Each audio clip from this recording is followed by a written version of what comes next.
has about 9 million within the Northwest. We disputed some of these figures. If that is what they are saying, that all the Igbos are probably going to give Peter Obi their votes, that may not give him this election. So this is what we are looking at. So if for instance, before this primary stuff came up, they had decided to come together and they believe their ideologies are the same. As it is now, we don't even know whether they can flock together. Do they really have the same ideology? Why do they want the measure? What are they trying to achieve? What are the political values at various levels? What do they, all of this, what are they trying to tell Nigerians they are coming together? You see, these are some of the issues that need to be played out in the political domain before you begin to either ask, begin to give them an edge in the kind of policy that we have in Nigeria today. So I don't see this measure coming up. Even when these measures do come up, I don't see them picking the victory. Rather, I see them as people are trying to spoil the shows for other bigger parties that probably will won the election straight on.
My name is Akinade.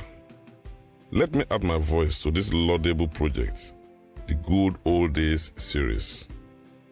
My major focus will basically be on my passion for reading while growing up, the extent I went in funding this habit, lessons learned, and values associated with the correctional methods employed by my dear mother of blessed memory.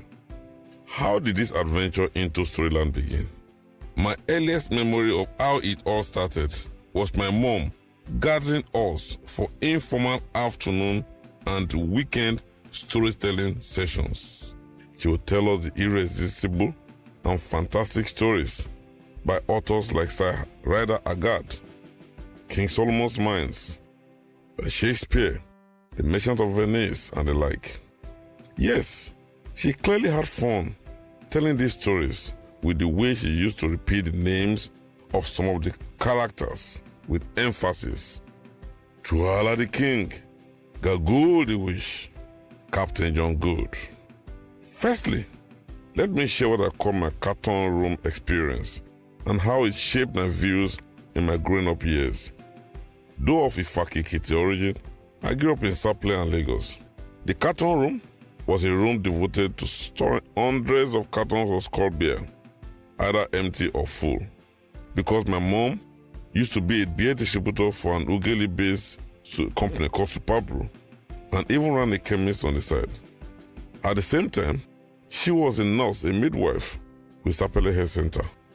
The carton room was my secret hiding place. I loved to go there and do things privately.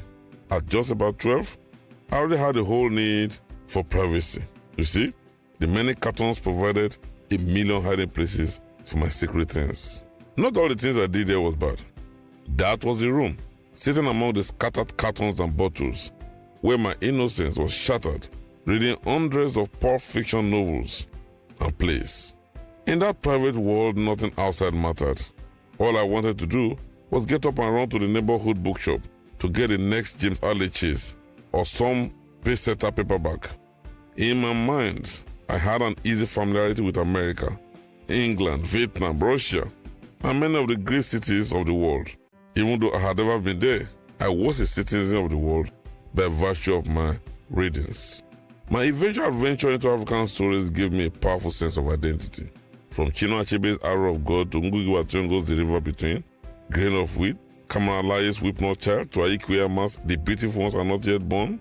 It was a wildfire of politics, mystery, romance, war, and peace, all in the mix. Mine was the story of a young man in formation. Let me quickly reveal that I also love to steal into Olympia Cinema, which used to be very famous in Sapele at the time. It was at the very end of Okpe Road, the most commercial road in Sapele, to watch Indian movies and other popular American movies.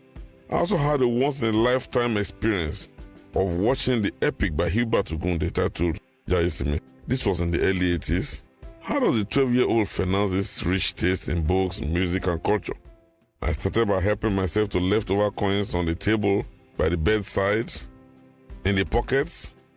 I became bolder in my desperation to finance my addiction. I would pop into Dad's room and rummage through his jacket. Sometimes I would watch Mommy's use milk tin, where she used to keep money from sales. Many times I was caught in the act, and then my parents, both of them, would unleash hell. I would get an insane flogging with the used fan belt of my father's car. It was terrible. But my mother could see that the beatings were not working, that the stone in my heart was gradually becoming a diamond, and that if nothing was done, this boy could go over the edge. One day she caught me red-handed, then walked into the carton room, looked straight into my eyes and asked, "My son, Aki, should I kneel down for you?" This struck me as very odd and I stiffened. I could see the tears well up in her eyes and it almost broke my heart in two. How can I cause her so much pain? This woman that I love so much. It was this time a different kind of fear, born of love and admiration. She continued, "Don't you know it is very wrong to steal? That's why I want to kneel down to beg you to stop. It will destroy your life if you don't stop. Pause and touch me. That's why I want to kneel and beg you to stop. Let me kneel." I was alarmed that she would do it. It suddenly occurred to me that this wasn't a game between me and my parents, that there was something much bigger at stake. It was my very first attempt to grasp the eternal conflict between utility and morality. Until this day, I can still hear the clanging as the coins dropped. "You must promise me never to do this again." And that was it. One amazing thing about her was she never doubted my word. And also, I never lied to her. Lessons learned. If your child lies to you, that means you must have been overreacting to his past errors. Take it easy, parents. Now, let's leave those childhood fantasies and talk about the reading culture. How many of our children these days crave for reading books and stories that can enrich their knowledge and broaden their views on global matters? Do we even have mentors who are willing to ignite the youth's passion for reading, just like my mother did? I once read a sad commentary that if you want to hide an item from an African, you don't want him to find it, hide it inside the book, because he will never open to read it. So sad. That was not the norm in those good old days. How did we get here? How and when did that passion and quest for knowledge take flight in our lives as a nation? What do we need to do to bring back those cherished good old days when we compete with the number of books read and not with the number of social outings attended? Is it too late to change the narrative? No. We can bring back that reading culture. Our children must not only be told these stories, they must be made to read them. The will to make the difference is all we need. Our children certainly deserve a brighter and better tomorrow, not the good old days. I therefore join Sir Shemore Badejo in this collective drive towards a greater tomorrow. Thank you.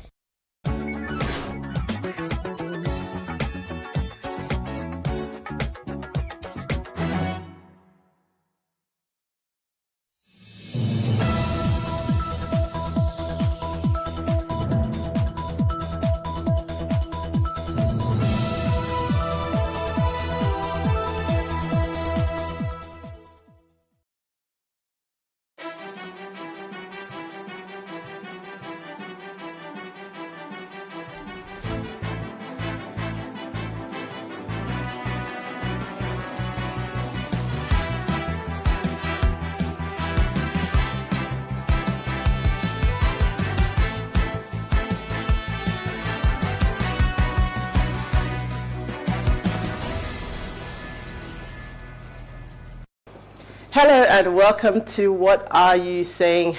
#Ways, where we talk about topics in the news as it affects us all. I am Uti Elu, and today I'm joined by the amazing, beautiful, let's start with Money Money, and Noma Efara. How are we doing today, ladies? Awesome. I'm fine. Hey, you've been in bed all day, don't you? You look awesome. You girls are making me shy. Take it easy. Clearly, I didn't get the pink memo, but it's okay. Yes, exactly. Not the whole thing. I think as in Yeah, for she got a once. pink memo. Yay. Yeah, you're on track. I like that. Yeah? Noma, how was no. your day? Oh no, as in in fact, maybe I should just keep it to myself, right? Uti, because there's no how I'll tell anyone that I had The kind of day you had. very hectic day, and they will believe. So right now I'm dealing, so I'm just trying to channel my energy to the conversation of the evening. But I want to say it was productive in spite of all of the challenges I had to face. It was truly a productive one. Well, that's happy. really good, because I find that in Lagos sometimes productivity is the thing that suffers. You're either stuck in traffic, you're stuck somewhere, some unplanned thing that just turns all your plans upside down. I So know. if But you're it's productive, then it's good. Oh yeah, because for me, I think I'm being more and more conscious and intentional about what I want to achieve. So I focus on what I want to achieve. Once something comes up and says, "Oh, it's not possible," I'm looking what's the next option. next? So Yeah. I'm just in that Eyes on the zone prize. until I'm done, and then you just find out, oh, I've poured in all of my energy and I'm completely Then worn you're out. worn But out. thank God it's Friday. Yeah. Yes, Friday. Friday. Like this morning, I was leaving the house and I went, "What day is it? Is it Thursday or is it Friday?" It says Friday. I'm like, there's a sleep that I sleep on Friday. Wow. I don't sleep like that any other day of the week. No, I do that on Saturdays. So once I cross over, I do that on Sundays. Oh, Yeah, you I do that can? on I Saturdays try. into Sundays, Yeah. because Saturday mornings I have serious commitments Yeah. very early. Yeah. So it's only Sundays. My Sundays are free. Then I So can sleep. yeah, mine's the other way around. So for me, I think it's a mental thing that once we cross tonight, the weekend is over. So in my mind, tonight is the only time that I sleep with like With responsibility free, peace. Like I don't have to think about Monday because there's still Sorry. Sunday. But once I wake up tomorrow, the It's weekend all- is it's over. all- it's all done. That's So how you my just mind live is. the moment. Yeah, so it's only really on Friday that my mind powers down. But I mean, I'm excited. Uwa is not with us today. She has left us on our own. But we will make a fantastic show of it. So Yeah. here's what we found as today's quote. You must either modify your dreams or magnify your skill. And that's from Pinterest. I think that's a fantastic quote. Skills and dreams, which do you think is more important? Skills. Okay. Well, no, I would say dreams. Sorry, you can always get skills. So I would say dreams. Yeah, Can acquire I agree. Yeah. I'll say Dreams are yeah. very powerful. If you do not have a dream, then all of that effort is towards Yes. Somebody else's yeah. dream. Yeah. Thank you. Somebody else's dream. So I mean, Yeah. I think that dreams for me, I've had a turbulent relationship with dreams. I think at one point I felt like I wasn't achieving any of my dreams. I just made a decision to stop dreaming. Really? So for many years, I just would be like, I'm just one day at a time, one foot in front of the other, until I think I got to a place where I was like, okay, I want more, right? I want to. Yeah. I want to shoot for the stars, like. But it was a process. I literally went for a good number of years where Without I just dreaming. was like, I don't feel like I ever achieved, like nothing comes through. So it you doesn't were work just out the way I want. coasting. So I was just literally just putting one foot in front of the other, just living every day with. I just want to make it to Until the next you 24 decided hours, to be right? So it was a intentional. process. Well, you until know, I there's got a to kind this of point. peace of mind that you get when you're in that arena where there's no pressure. You're just living. So I think it depends on your personality. So I think that for me, the problem with my personality is that I constantly want You're more. very. I constantly You're like. hyper. I try not to call myself an overachiever, but in my mind, I'm like, you could be doing 100 things more than you're doing now. That in itself is a lot of pressure. There's So drive. I needed to shut down for a while and then pick up again. Recalibrate. But dreams are very powerful. I certainly agree. Yeah. The successful organization is currently productive and viable long term, has the vision with its strategy structure to enable financial success. So the ability of an organization to achieve every iota of success it is capable of attaining depends first upon the organization's clarity and secondly on its ability to select the appropriate strategy or strategies to accomplish the vision, and ultimately on the structure of the organization in place to deliver for the customer. So Ifeoma Moye is here to discuss business strategy, moving to a successful operational structure. But first, let's take a break to see what we found in the news.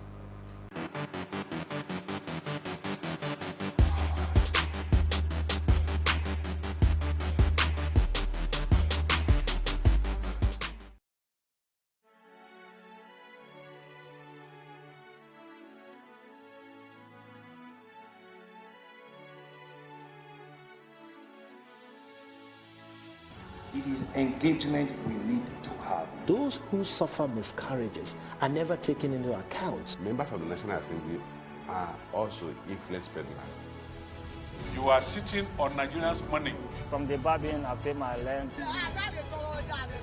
From the barbing, I send my children to school. A consultative engagement. No any tangible notification before they ban us. It's one thing for people to be at your back and listen to the moment, and another thing for them to still be with you when push comes to shove.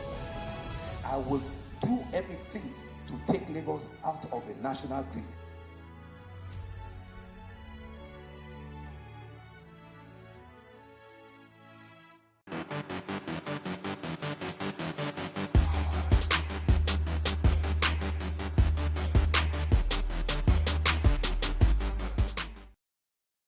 You're still watching Ways, National Take Your Dog to Work Day, celebrated on the Friday following Father's Day, honors one of our most beloved pets. For dog owners, the hardest part of the day is leaving these four-legged fur babies behind as we head into the office. Dogs brighten up the best days, so it's pretty obvious they will bring up the fun factor at work exponentially. So if you receive the green light from your company today, it's a great way to show off your dog, your pet, to your co-workers.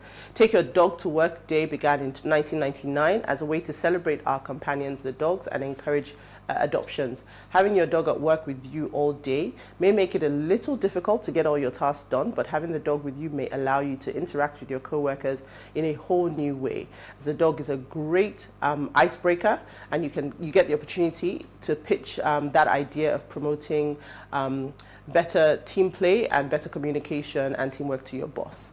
So you may be able to convince him or her to allow Fido sit next to you at your desk as you celebrate this holiday. So, are we dog lovers?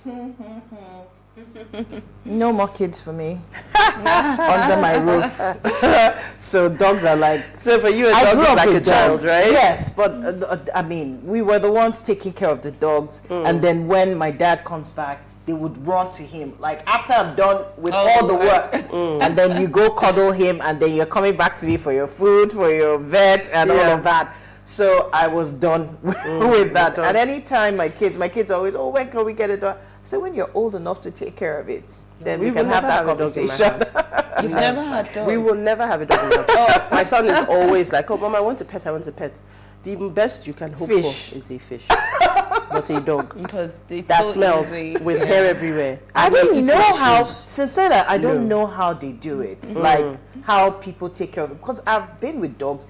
No matter how we clean them, there's this distinct smell, and I'm very sensitive to smell. Absolutely. So that I agree with you. The smells, the hair, the slobber. No, you know, like you see people kiss their dogs. They lick all over. I'm like, no offense, but no, not for me. I'm done with Do you like animals. dogs, Manny? I love dogs, but I grew up with dogs. Okay. But, you know, now that I own my own house, seeing the dogs going to pee on my rugs and everything is a no-no. So I ended up always... you can train them. I don't know how they make them. Yeah, you can, but I'm still training my children. I'm still training my children. It's not for me at all. Let's leave that. Manny, what did you find for us in the news? Okay, secondary school students celebrated end of WAEC in beer parlor. So with the recent conclusion of the West African Senior School Certificate Examination, WAEC conducted by WAEC. Students who participated in the exercise all over West Africa, especially in Nigeria, are elated and have begun celebrations. So the students of the Christian Secondary School, Uyo, Akwa Ibom, took a different turn to their celebrations, according to reports and pictures making their way to social media. The photos making the round online show these secondary school students celebrating the end of their WAEC in the beer parlor. So in the photos posted by Uyo Facebook page, Media Boyfriend, on Thursday, the students are seen in a beer parlor gathered around the table celebrating with 11 bottles of double 3 export lager beer on their table. This drink is well known. It's a well-known alcoholic drink in this part of Africa. So what do you girls think about it? The last day of school for you, how was it? Did you find yourself in beer parlors? Or? We celebrated, right? We were signing our shirts and our slum book. Yes, and writing Nama was there on the writing wall. on your school On the uniform, on the wall, but beer parlor, come on. It just tells you that the times have changed. changing. And what children are being exposed to, what are they seeing? Do you We have understand? more people who drink now. We have, and it's an open conversation. So it's not like those days. You probably knew you had uncles that used to do stuff, but it wasn't in the fore. I think, like, so for me, right, when I saw this, I thought, I mean, kids have always, by that stage, you know, dabbled or tried it. Yes. I think a couple of things play against the children or the youth of today. One is social media. So things that you would have done and gotten away with, maybe one neighbor would have seen you and told your parents, that would have been the best. But now somebody just takes a picture and it goes viral, over. right? So they're struggling with that as well. But I think that we've also moved on in terms of how we even, like you said, what you see people doing. Drinking is now mainstream. When you watch TV, the videos they watch, the music videos, you know, so it's become the norm, which is not In what fact, the we people saw. they look up to display this thing. Exactly. So, I mean, to a certain extent, sometimes I cut them some slack because I'm like, oh, how are you like this? But actually, culturally, the world has moved on where they almost see these things like part of everyday life. It's normal now. So I feel for the kids today. It's really a tough time to be growing up. It is. Nama, what did you find for us? So I have ICPC clarifies discovering billions in Burtai's home. The Independent Corrupt Practices and Other Related Offences Commission, ICPC, on Friday clarified reports that it recovered 170 million naira cash and $220,965 G-Wagon from the residence of the Nigerian ambassador to Benin Republic, Lieutenant General Tukur Buratai. The reports have it that the ICPC recovered 1.8 billion naira from a house and office said to belong to Buratai in Abuja, and the huge sum was said to have been recovered. The huge sum said to have been recovered was part of the billions of naira earmarked for the purchase of arms and ammunition by the president-led government, President Buhari's led government.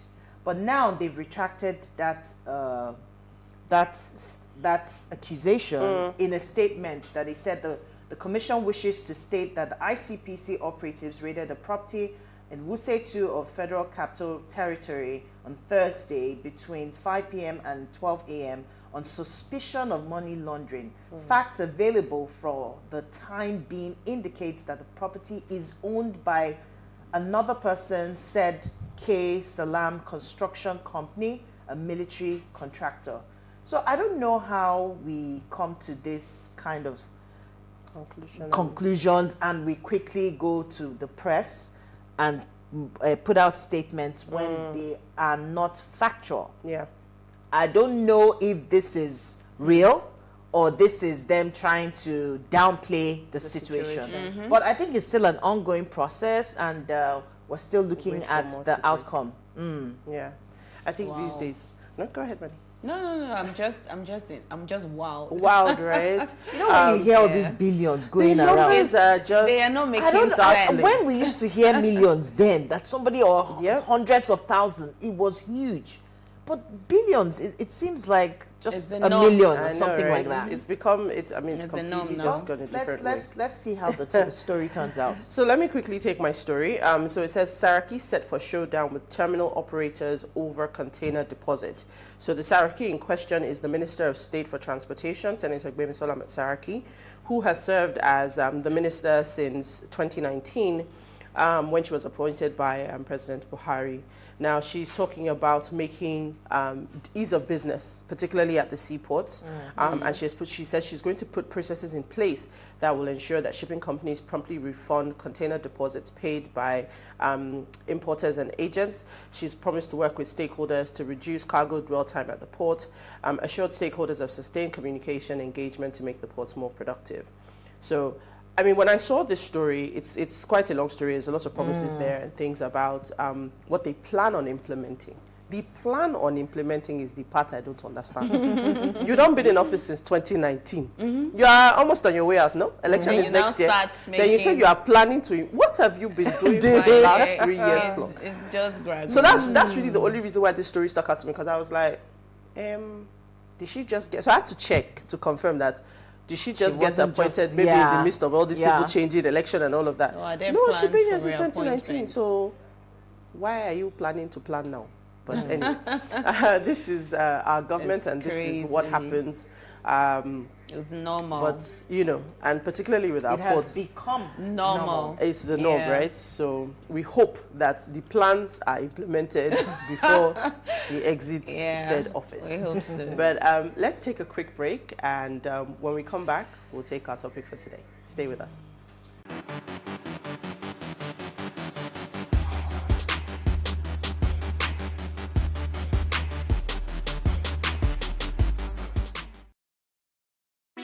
Hey, what's up, guys? You're welcome to another edition of Plus Events, and I remain your host, Ifeoluwa Oshukeye. Your absence isn't an excuse anymore, as Plus Events is all you need, as we bring you the glitz, the glamour, and loads of fun. Oh, definitely. Right, no question. He's a living legend.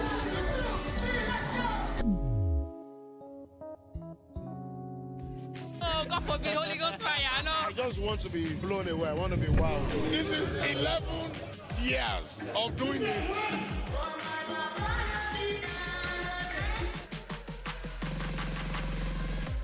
I'm surrounded by so much positivity.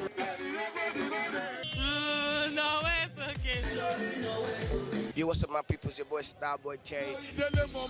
You're watching Plus Event on Plus TV. Stay glued to Plus TV Africa every Saturday and Sunday, 4:30 p.m. West African time.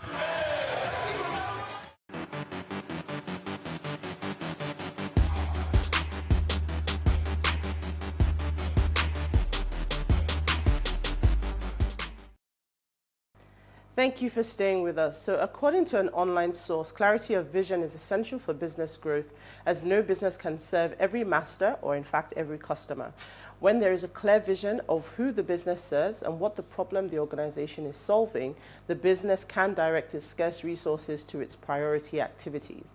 The vision of the organization is the consistent thread that weaves throughout the decision-making process, beginning with the selection of an appropriate strategy for the organization. Selecting an appropriate strategy is key.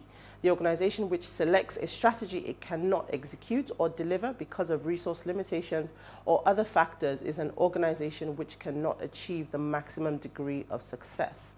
An organization with the ability to distinguish between possible strategies and the strategy it is capable of delivering, even if it is a stretch, is an organization with a well-developed sense of awareness. What are the business growth strategies that you know can move a business from just vision to a successful operational structure? So please, let's hear what you have to say. Remember, you can join the conversation. Send us an SMS or WhatsApp message to 0818-038-4663. Tweet at us at WasteShowAfrica1 with the hashtag WasteShow. Business owners, money, and Norma FM. That's the mogul, right there. We have the right people on the table today to discuss this topic. So I'll start with money because for the lawyer in the house, I think it's a huge leap for you to go from a practicing lawyer to setting up your own law firm. What was the vision that drove you? Because it must be a big dream to power you into that kind of thing. So what was the vision that drove you to that? Okay, so transforming your vision into reality is a multi, plan thingy. It's something you have to have different plans. It's easy to dream, like we talked about dreams or skills. Which one is easier? It's easy. Everybody dreams, you know. So they said, okay, for example, a place like America, everybody has this American dream that anybody can become somebody. Yeah. So even the madman on the street can just have dreams. But what now differentiates the man with the dreams and the man who brings it to fruition is steps, action.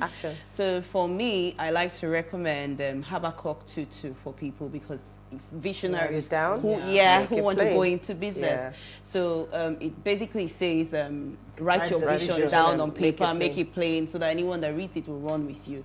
So for me, it's about knowing exactly what you want. Action your plans. So go into the market, have a target area first, know what it is you want to do, go into the market, get your market and industry plans, do your investigations. Your research. You understand, do your research, know identify your inputs, your outputs, identify your growth plan, your expansion plan, and long-term plans, So once you put everything on paper, it becomes easier, and then you continue to check them to make sure that you're still on course. And, when we say taking it from vision to paper, to fruition, it takes a long process. So it's something you continue to do. So even when it becomes a reality, you still stay on it to make sure that there's still growth. There must be a long-term plan. Okay. So let me very quickly before we bring in our guest. Norma is our communications buzz. So I think that there's one thing, Manny has talked us through that process of, bringing it to life. Yeah. But how do you actually communicate it? How do you get your team to buy into the vision? The interesting thing about communication is that a lot of people communicate without informing, or they inform without communicating. Where communication takes place is where you are able to pass a message across, and then there is understanding that enables a person to take the desired action. So there must be clarity where you're going, and then you must be able to say it in simple terms that they're able to understand what the direction, and then there are steps towards getting there, and they can actually they have that understanding to be able to execute. So you can be saying one vision, and somebody understands a different thing and is running in a different direction, and that can cause diversion. Oh wow! Okay.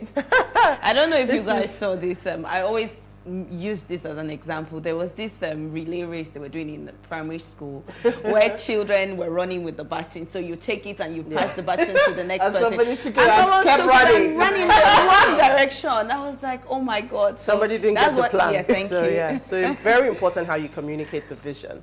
So Ifeoma Monye is a seasoned strategist, project execution and operations management specialist with 20 years experience. She's an expert at guiding individuals and organizations in articulating their vision, building efficient processes and systems to drive optimal performance by providing them with the necessary tools to build sustainable institutions and legacies. She's a partner at Chuchi Consulting, an operations management consulting firm that specializes in the optimization of business operations through innovative strategies and consumer intelligence, with a focus on socio-economic impact. She is also the co-CEO, strategy and operations of the Lufodo Group, founded by Mr. Olu Jacobs and Ms. Joke Silva, where she leads the strategic organizational support and business advisory functions.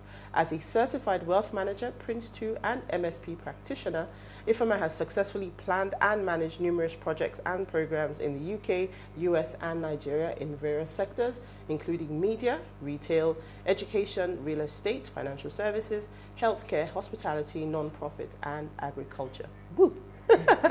She completed the general management program and Key Executive Program, both at Harvard Business School. Ifeoma has a degree in economics and political honors from the University of Essex in the UK. She attended the High Impact Leadership course at Yale University, organized by the Nigeria Leadership Initiative. She's the president of International Women's Society of Nigeria, a fellow of the Institute of Management Consultants Nigeria, member of the Institute of Directors Nigeria, a fellow of the Nigeria Leadership Initiative, a life member of Women in Management and Business and Public Service, WIMBIZ, and a member of the Harvard Business School Association of Nigeria.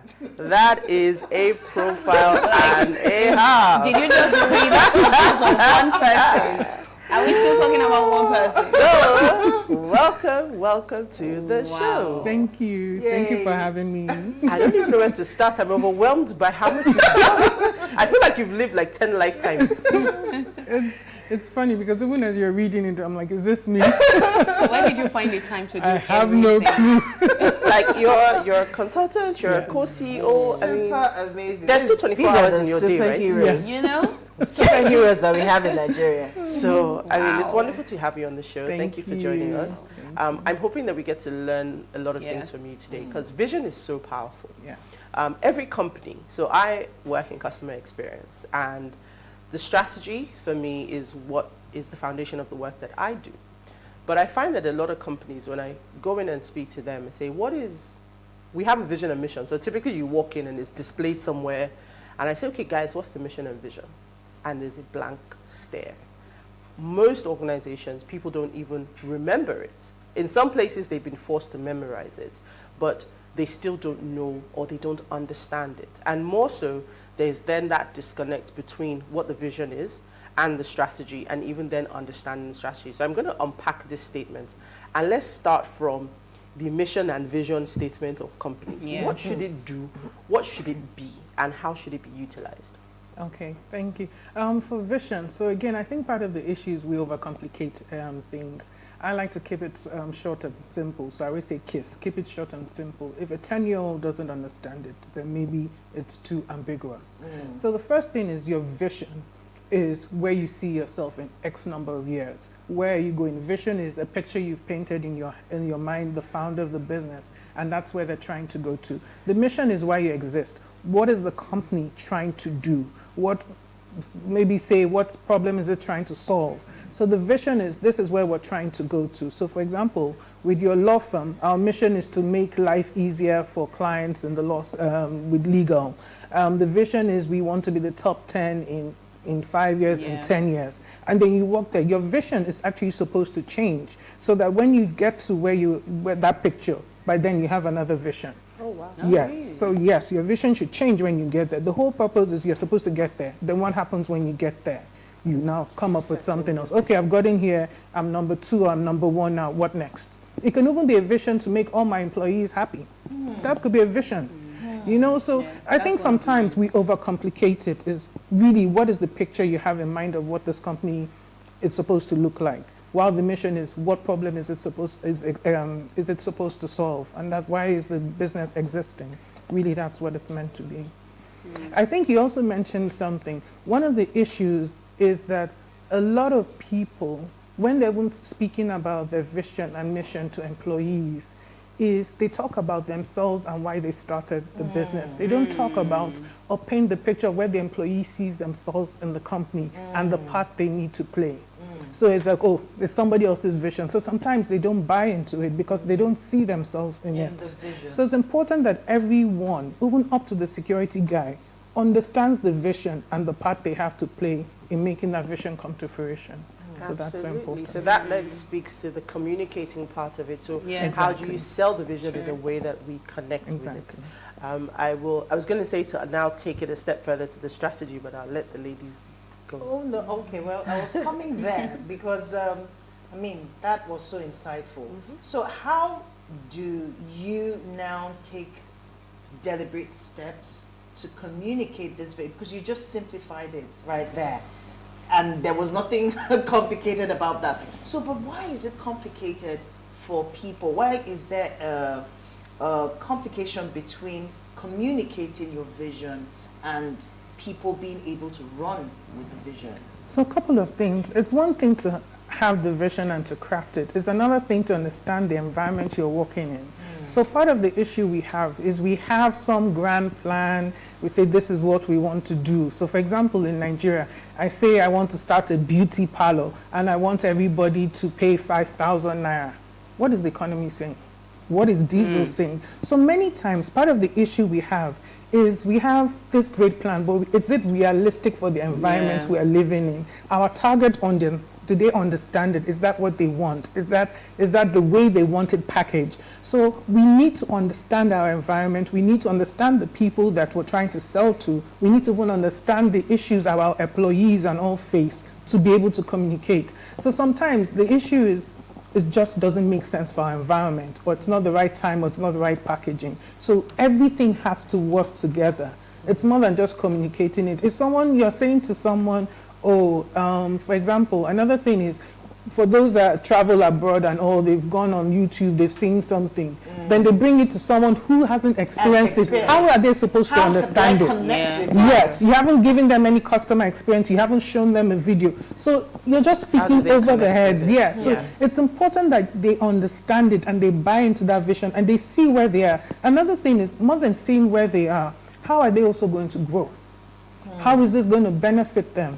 So it's important that people buy into that vision. So when you're explaining and say, okay, this is where you play a part. If our business does well, this is how you will benefit from it. This is where I see you in 5 years. This is where I see you in 10 years. So you must carry everyone along. It's so important. And speak their language. Thank you for sharing that. We're going to take a quick break. We'll pay a couple of bills and we'll be right back. I like that.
So if you just tuned in, we are discussing business growth strategy, moving from vision to a successful operational structure with Ifeoma Monye. Please let's hear what you have to say.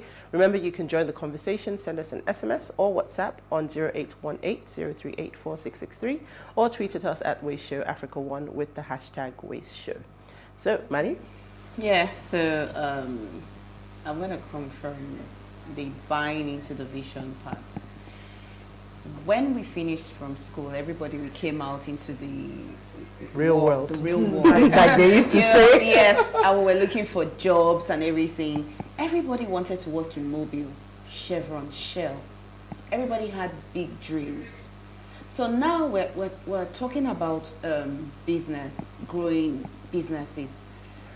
The people that come to work for smaller businesses, I believe they also had high hopes of working in Chevron and Shell.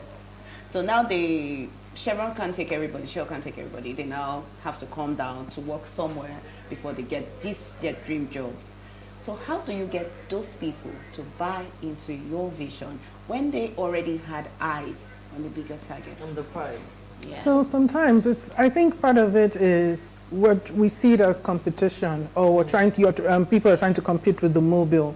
Is to share why, again, going back to that whole mission, is to sell that dream, the reason why you started. There are many people out there, when I do interviews, they say, I want to give back, I want to work for an NGO. So it's to go back and say, look, I'm not, you don't even need to mention you're not a Mobile or all that. This is what I'm here to do. This is what I'm trying to sell. This is why I'm trying to make Nigeria better, or the beauty industry, or the legal, and the right people will come. You're not trying to get everybody. You're trying to get the right people who will make your business grow and who will also grow from it as well. Yes, because I watched, when you watch different movies and you hear people talk, you just said something about NGO. There are actually people who want to work in NGOs because they want to make a difference. So they want to be part of something that is bigger than them. Yeah. Yeah. So you said something just now about having the right people. So that's one of the challenges of this business and vision and missions. Because you think that the people, maybe the first people that come in are the right people, and it affects. It can affect a business owner when you have like a revolving door situation in your business. People come in and they leave because their eyes are set on something else and not yours. So I think it's very comforting to hear you say the right people. So meaning, even if it takes 10 years to look for your people, they will come, right? Yes, but then again, a couple of other things. You need to also, if people are leaving, yes, we keep talking about Gen Z and not being able to sit down. There also might be an issue to say, okay, maybe I do have good intentions, but the people that are coming in are not staying. They might not be the right people, or there's something I'm doing that I'm not communicating that people are seeing the wrong way. So it's a bit of both. So you need to understand. Some people just want to stay for 5-6 months, put it on their CV. There's some companies that people just want to have on their CV and then leave. So it's to understand all that and say, okay, what are the ways I can get the right people to come and to stay? Sometimes, a lot of times we say in Nigeria it's all about money, but there are a lot of people where money is not even the motivation. You know, they want to, a lot of people want to feel valued. They want to see that they count. Do they have a say in the business? Do they have a say in how things run? Can they even say, oh, how do we improve stuff? So being able to have feel like a part owner of it is also important as well. So I love that we've talked about the vision, we've talked about the people. Now let's move to how we actually do business, the strategy, which I think most entrepreneurs have a vision, they have a reason. Some people's vision is just to make money. But the strategy sometimes is, I find, where people also then get it wrong as well, because I often say, if your strategy is to grow, it's a very different approach from if your strategy is to be more efficient and save cost and save money. Either way, you affect your bottom line. It's just a very different way to go. So that's my own roadside definition when I try to explain what strategy is. But how do we get from that vision? So I've sold the vision. I now have the right people.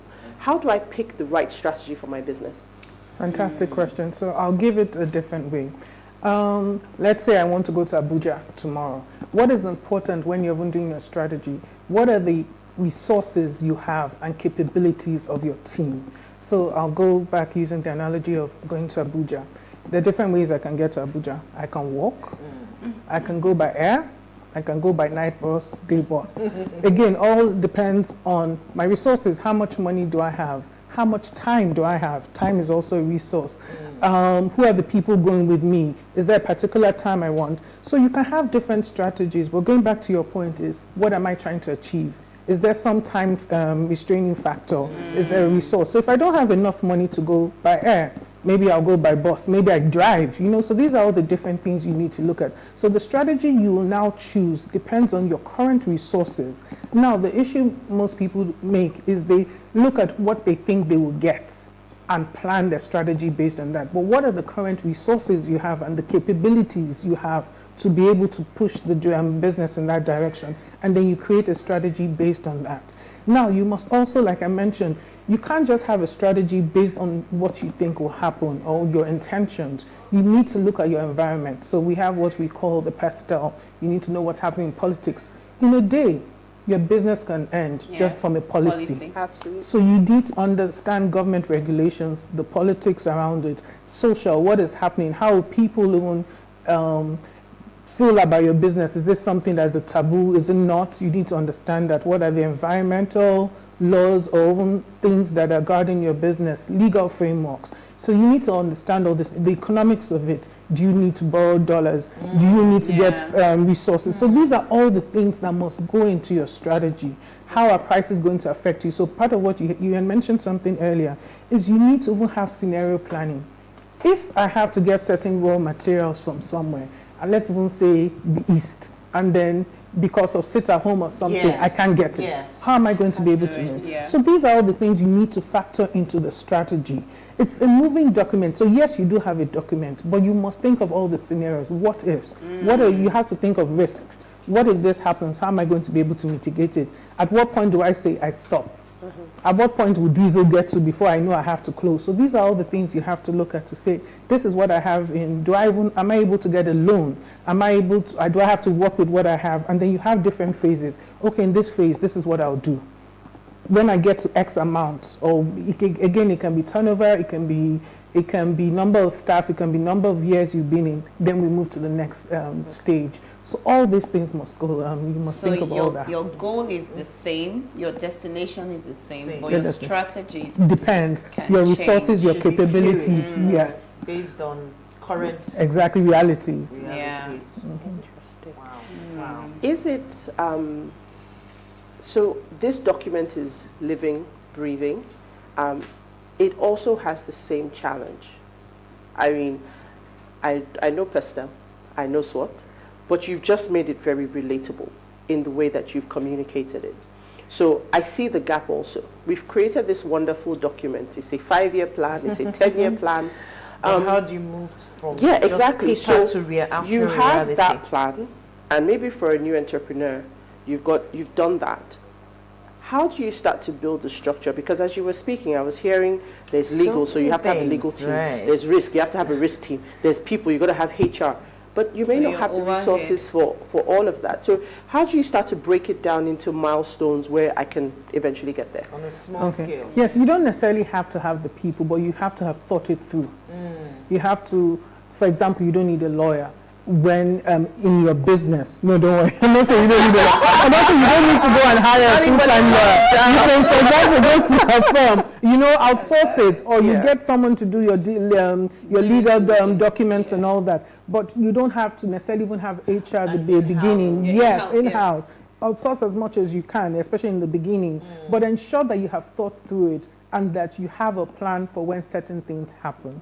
Again, for structures, part of another thing that happens is that how we structure our businesses is also important. I'll give another example.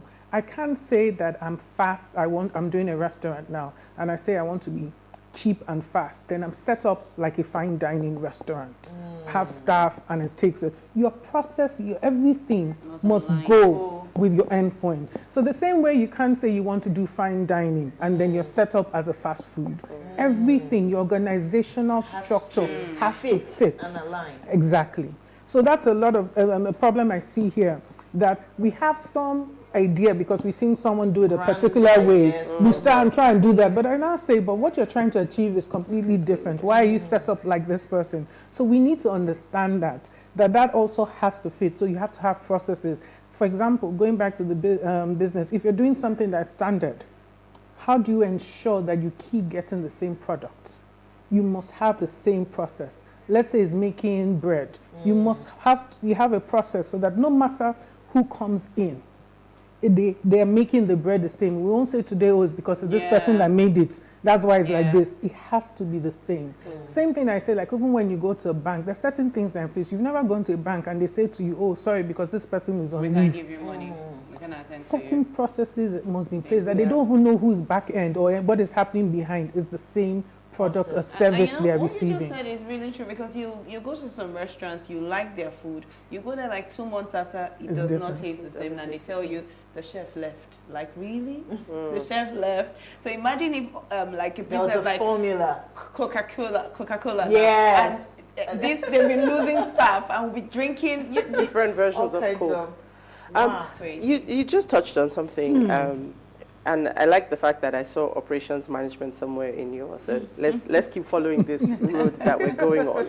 So I like the example of the fast food restaurant. So if you think about the genesis, I think of the McDonald's story, how we got to the quick service restaurants.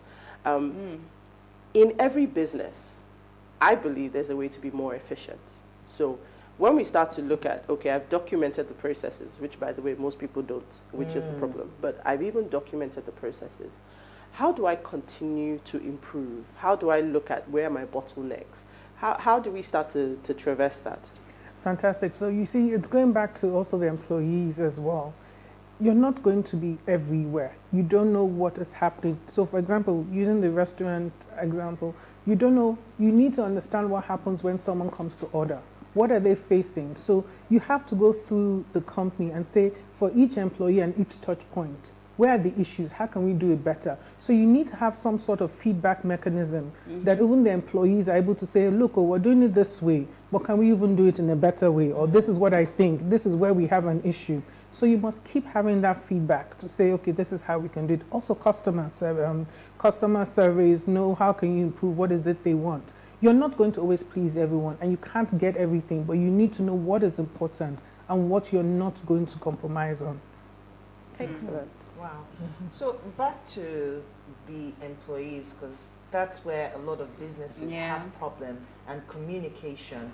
So we have a lot of people, you have that vision, you probably have, like, let me take for example the fine dining, right? You have this setting that you want to portray in what you do, and you have all of, and you've probably trained your staff.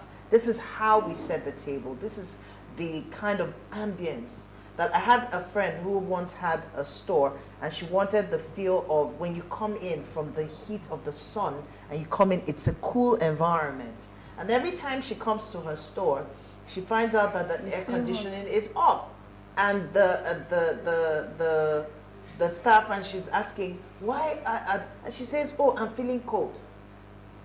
So, and even though you've communicated that, or for example in the fine dining where you want to set up, and then you come in, you see all different colors of Chinaware, and these are training that you've had for your staff, but it seems that there's a miscommunication.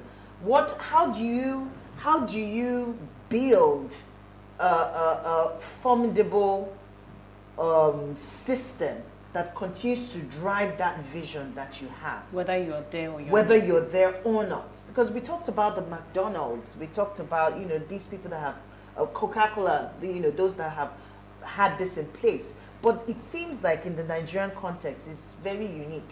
The challenges within Nigeria, or the people in Nigeria, is unique, and it's more difficult to achieve that here. So what are your thoughts towards that? So two things I'll mention based on what you said. The first one is the reward system and motivation. I'll come back to that.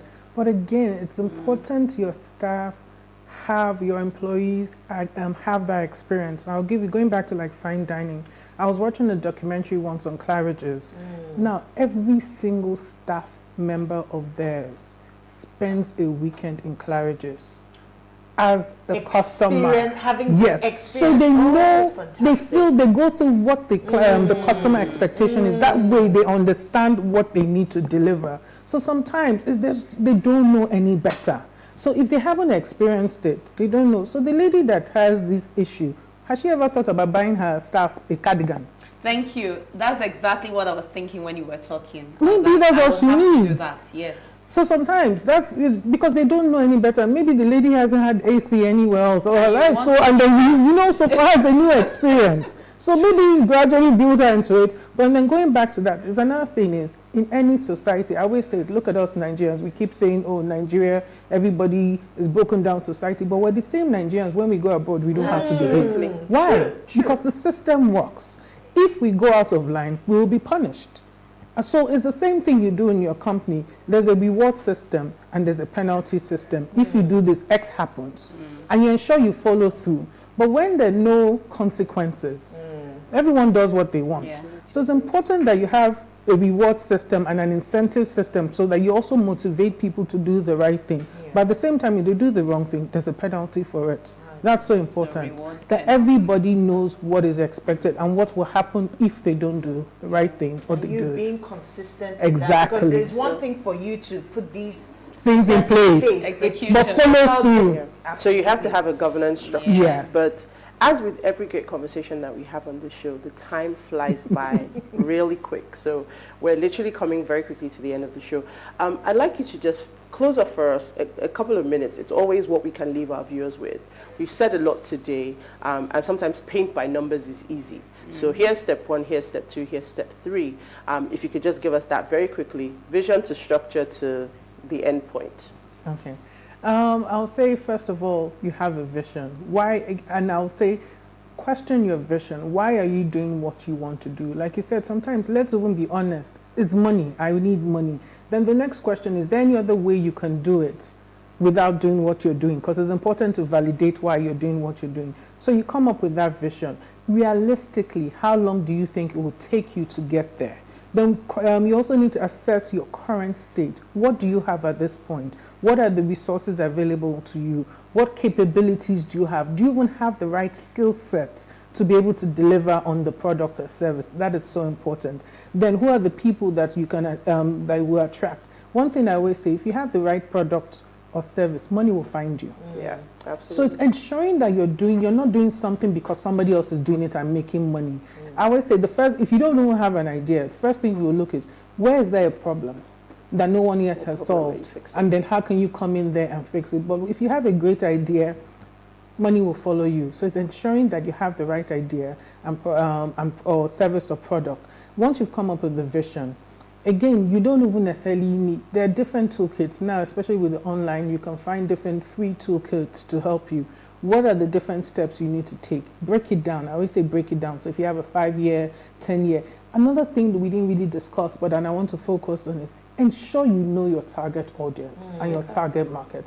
Most times people feel because their family and friends like it, that people, then they start a business. Yes. So it's important that you validate that. Ask them, why do they like it? It's sometimes it's psychological, it just reminds them of something, or because it's you. So make sure you're fulfilling a need, and that no matter what, people will buy. So you need to know your target audience. You can't say something like women. What type of women? What age range? What? How much are they earning? Will their earnings, if they change, affect the business? So you need to validate all these things. Is your business only on the island? Is it only in Lagos? Is it only in Nigeria? So you need to go drill down and look at it and say, truly, is this person my client or not? Who is not your client? It's also important to know who's not your client. Right. Many times we try to serve everybody. Yeah. So you need to know, no, this person is not my client. So that when they come to you, you can nicely and graciously say, sorry, I'm not able to serve you. It's really important. But most times, because we're trying to get the money, we're trying to serve other people, and then that could causes problems down the line. And you'll be like, I knew I shouldn't have gone for this person. So it's important you know who your target market is, and you're able to speak their language. You know their pain points, because that's what is important, to be able to get them, because you understand their need. That's also important. Wow. And yeah, I think you've taken us through a masterclass in business. So this is like a validation of that profile. But as we always say on Ways, we never let a fantastic guest go away without assuring them that we would love to have them back. So thank you. Thank you for joining us today. Thank you so much, Manny Money. Thank you so much, Noma. It's been an awesome conversation. But before we go, do ensure you follow us on Instagram at PlusTvAfrica. You can interact with us further, drop a comment, and most importantly, follow all our social media engagements. Remember to like, share, comment, and please invite your friends and family to watch and follow us. So if you missed today's quote, here it is again. You must either modify your dreams or magnify your skills. It is Friday, so we will see you again on Monday at 8 p.m. as we bring another great conversation to your screen. Have a good evening.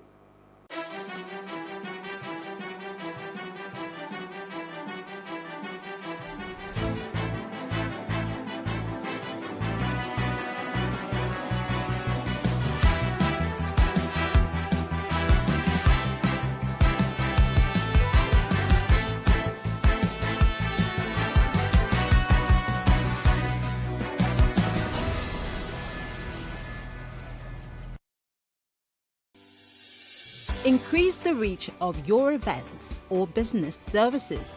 To advertise on Plus TV Africa, please call 0906 000 5719 or 0909 040 8408, or send an email to marketing@PlusTvAfrica.com. Plus TV Africa. Big stories live here.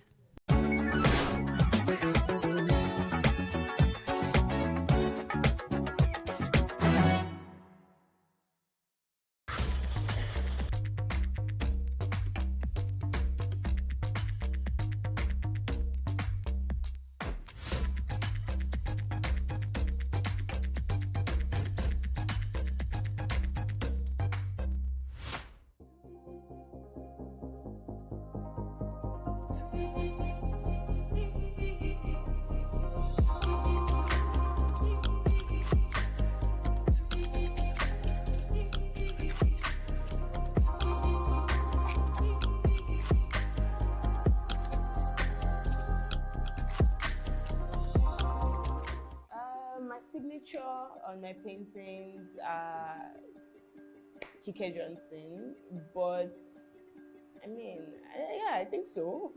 Thinking about it now, I'm not even sure, but yeah, I think so. Most of them have my name on it, apart from my fashion brand though. My name is Kike Johnson. I am a visual artist and a fashion designer.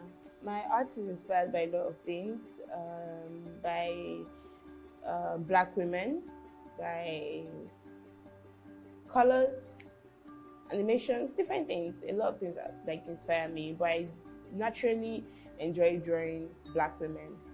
I think it's amazing. Yeah, sometimes I have artist block where I want to draw something but I can't. I just get like, okay, I don't know what to do, or I just get, there's just a block, so sometimes I have to get out of that phase by either drawing something else or creating something different, or maybe getting inspiration from something else totally different from what I am doing at the moment. So that way I get inspired again and I get to draw and actually do something. Black women are amazing, number one. We have a lot of amazing features. As an artist, there are different things I see. Like I can see someone's face and I'm like, oh my God, I need to draw that, the angle, just different things on the face that makes it very interesting, to visualize and to draw. And then we have different skin tones. So it's just amazing to see how you can blend colors together to get a particular tone, and you can have 5 different women with 5 totally different skin tones. And it's just, every time I see someone, I always look through, look at those things, the shadow, the light, and all of that. I think I enjoy the process most about expressing myself through art. I enjoy how it's done. I enjoy seeing the finished product. After spending like 6 hours drawing something, I'm like, okay, I think we're good to go. I enjoy the entire process generally. I just like doing. So there are days where I don't want to create portraits. I draw maybe something minimal. I can do like a minimal line art. And it's okay, this is all I'm doing today. And I enjoy the process of that. That might take me 30 minutes, but I still enjoy going through that process.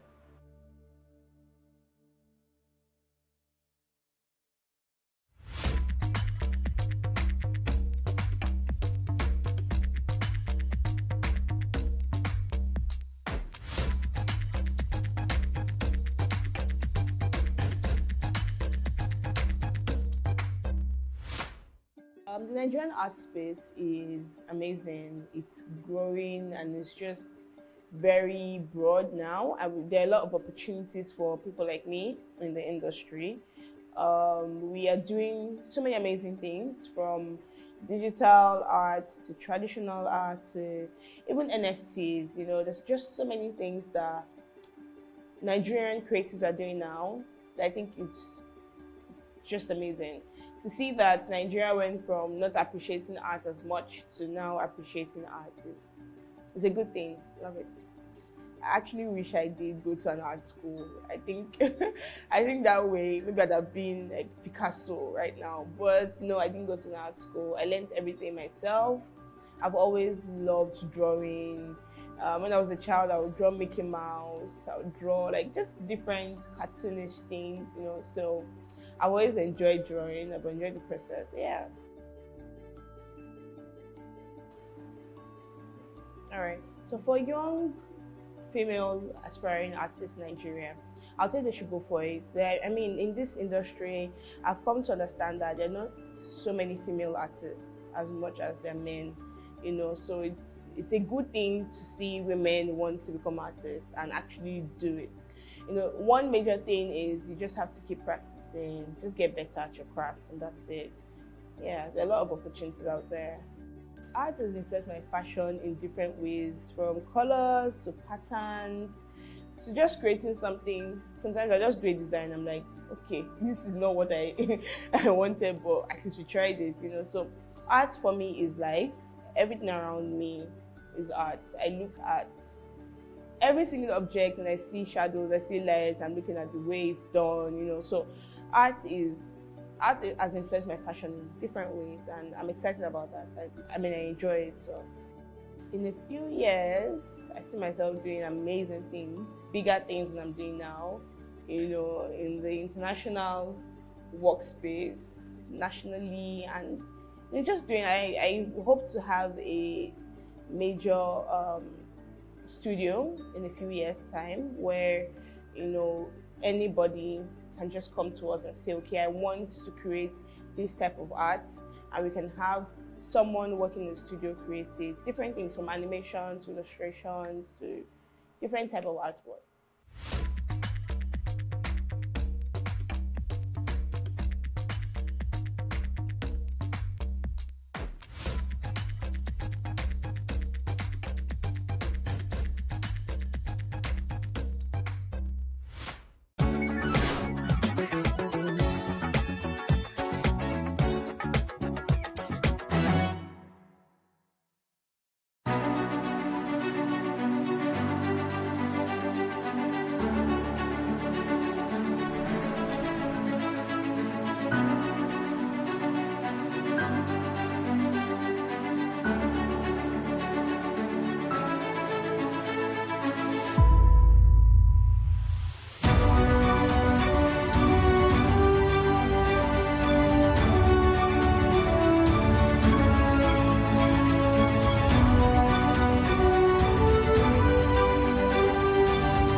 It is engagement we need to have. Those who suffer miscarriages are never taken into account. Members of the National Assembly are also influence peddlers. You are sitting on Nigerians' money. From the barbing, I pay my rent. From the barbing, I send my children to school. A consultative engagement. No any tangible notification before they ban us. It's one thing for people to be at your back and the heat of the moment, and another thing for them to still be with you when push comes to shove. I will do everything to take Lagos out of the national grid.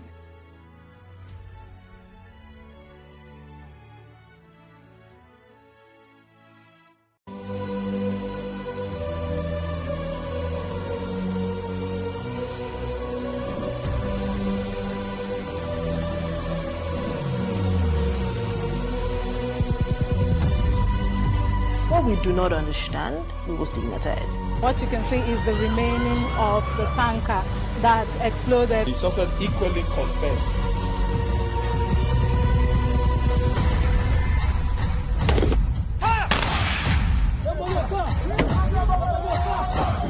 A 500 naira they collect them. You no talk, they go beat you. Now 2,500 they pay.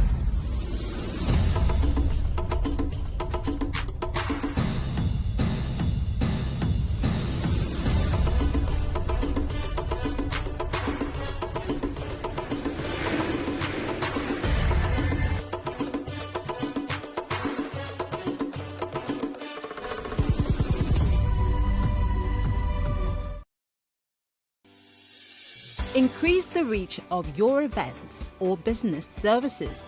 To advertise on Plus TV Africa, please call 0906 000 5719 or 0909 040 8408, or send an email to marketing@plusttvafrica.com. Plus TV Africa. Big stories live here.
On the breakfast, the Zamfara state government has directed residents of the state to obtain guns in order to defend themselves against bandits ravaging the state.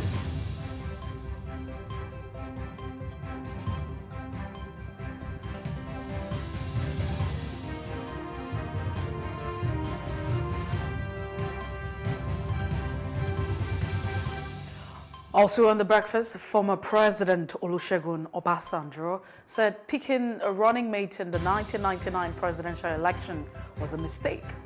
What does this mean for our democracy?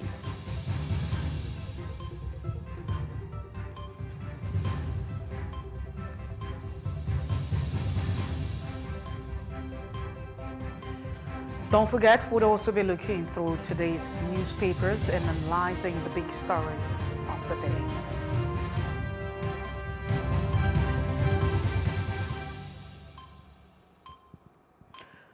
Welcome to The Breakfast on PlusTvAfrica. I am Mercy Boko. It's a beautiful Monday morning, and I hope you're having a great day already without the traffic if you live in the city of Lagos. But of course, we can't actually say that traffic will not be there on a Monday morning. It's a lot. Everyone is up and about and running. But however, be sure to stay safe and protect yourself as much as you can. We start off with a top trending conversation as always. It talks about the Supreme Court overturn abortion rights, upending the case between the Rio and Wade situation. Well, that's been getting a lot of Americans reacting to it. Of course, we're in Nigeria talking about the issues in America. So the Supreme Court ruled there is no constitutional right to abortion in the United States, upending the landmark, the Rio and Wade case from nearly 50 years ago in a rare, what you call reversal of a long settled law that will fracture reproductive rights in Nigeria. I beg your pardon, in America. And so you have Joe Biden calling he's described the ruling as a tragic error, and the Republicans celebrating it wrong, extreme, and out of touch.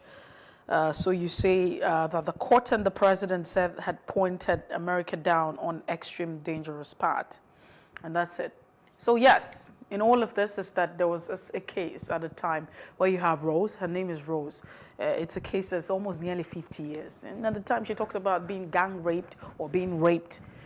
And over time, just as it feels like she had embraced Jesus and she had to do a lot of confession. She talked about the fact that, she wasn't raped and everything she said was a lie. And the Supreme Court had a ruling. It's a lot in the United States right now, talking about the rights of the people, rights to their reproductive system and what have you. So there's been a lot of protest that's been going on. The president had actually spoken. He's described it as a terror and error. And it's a lot that's going on right now for the United States. Too many reactions and comments. But let's move away quickly from that and get back to Nigeria, where you have groups demanding that the former governor of Lagos State, who's also a flag bearer of the APC, that's the All Progressive Congress, Bola Ahmed Tinubu,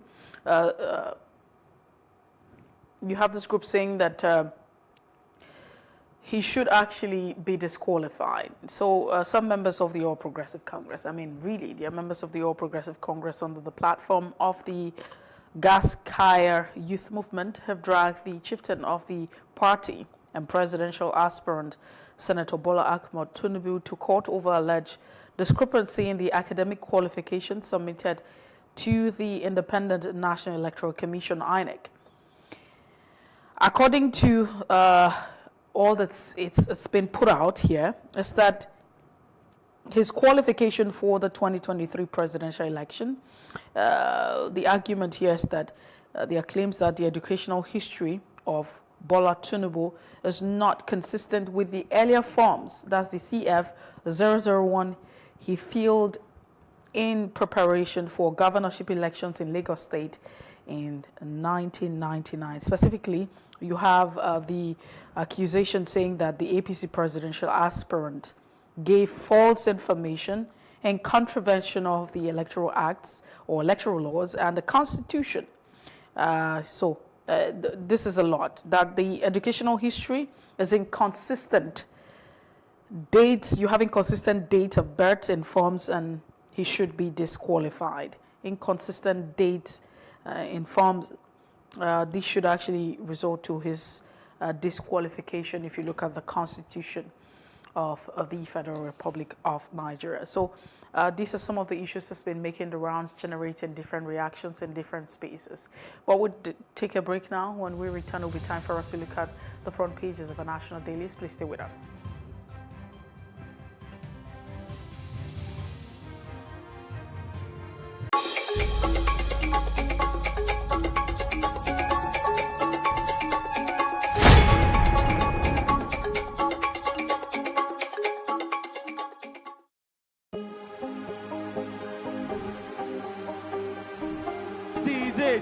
For upcoming artists to blow in Nigeria.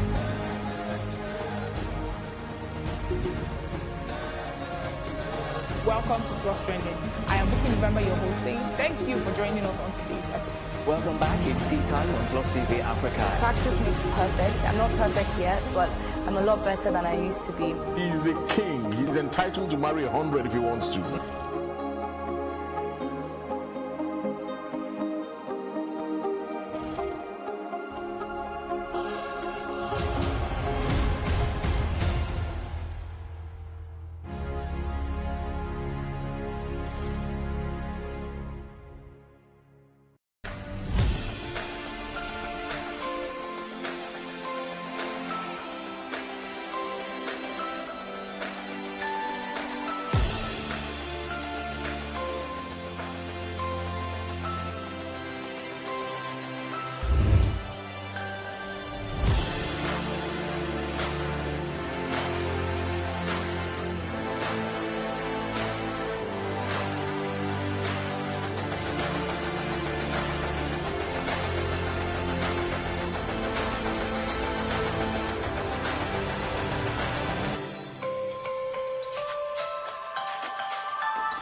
It's not just the parents that have to do this. We put a lot of emphasis on government, we put a lot of emphasis on schools, but the service sector is completely left out of this conversation, and it's really important because they touch the families every day. When we are making intervention, at the back of our mind, that plan that you're drawing up should also say on X amount of times or hours, you as the parents have to have X number of training. Not just about the training, okay? So as we're collecting data in the center, you're collecting data at home. We give you the exact same plan. From my own experience is that the children are usually the best advocates. Absolutely. Because the children have been informed and they have also experienced it, we find that they tend to go home and tell their parents the appropriate things to do. Tenancy agreement. So in a case that the landlord wants to evict the tenant, in a case there's no tenancy agreement, what happens in court? Well, usually what the court will do, or what is expected of the landlord in that situation, is to look at the mode of payment. Number one, it is established, there is no controversy as to the fact that the tenant is a tenant of the landlord, whether or not there is a written tenancy agreement. The fact that there is possession, the tenant is in possession of the premises, and he has made some form of payment, which is rent, to the landlord for the use of the premises, that would create a relationship, a tenancy relationship between the landlord and the tenant. Space and Style, 6:30 p.m. on Saturdays and 5:30 p.m. on Wednesdays. So what are the top decisions that the United States considers necessary that Nigeria must take? I like to think of my interactions as conversations, not interviews. And that's why I say asking questions is both an art and a science. Everyone says in Islam you are allowed to have 4 wives. Is it mandatory?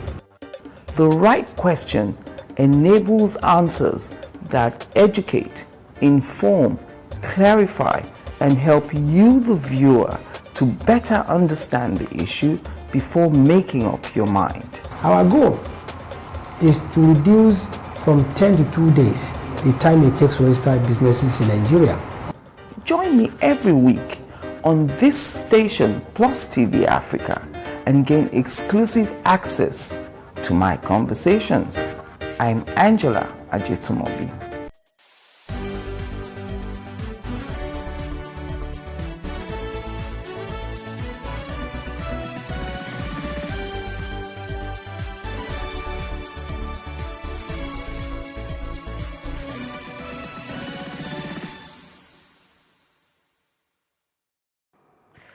Well, so the breakfast on Plus TV Africa, we have Opunabo Nkataria, who joins the conversation in no time. We look forward to having great perspective and analysis from him. It's good to have you join us, Opunabo Nkataria. Good morning, Mercy, and good morning, Nigeria. Always a pleasure. All right, then.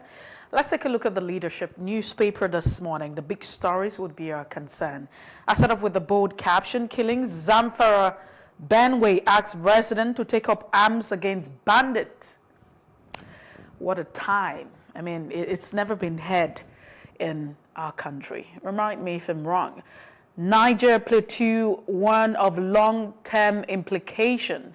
It's unlawful, dangerous. You have lawmakers quoted on that, and Zamfara people are fed up with everyday killings. Defense headquarters, please keep mum. What do you expect? These are the riders underneath the bold caption. But away from that, you also have another caption. 2023 presidency, I'm still searching for my running mate. A former governor of Lagos State, Bola Tinubu, is quoted on that. And you find pardon, stringent conditions delaying Dariye and Nyama others release. 1.5 billion naira debt, 15,000 Kanu students to miss NECO examination. Wow. Really sad. Abuja Kaduna train attack, passengers shun Lagos Ibadan rail corridor. That's also what you find this morning. Ilorin prominent politician elope dies at 101. Woman prays. I take that again. Woman pays assassin 7,000 naira to kill husband in Adamawa. The question would be, what happened to love?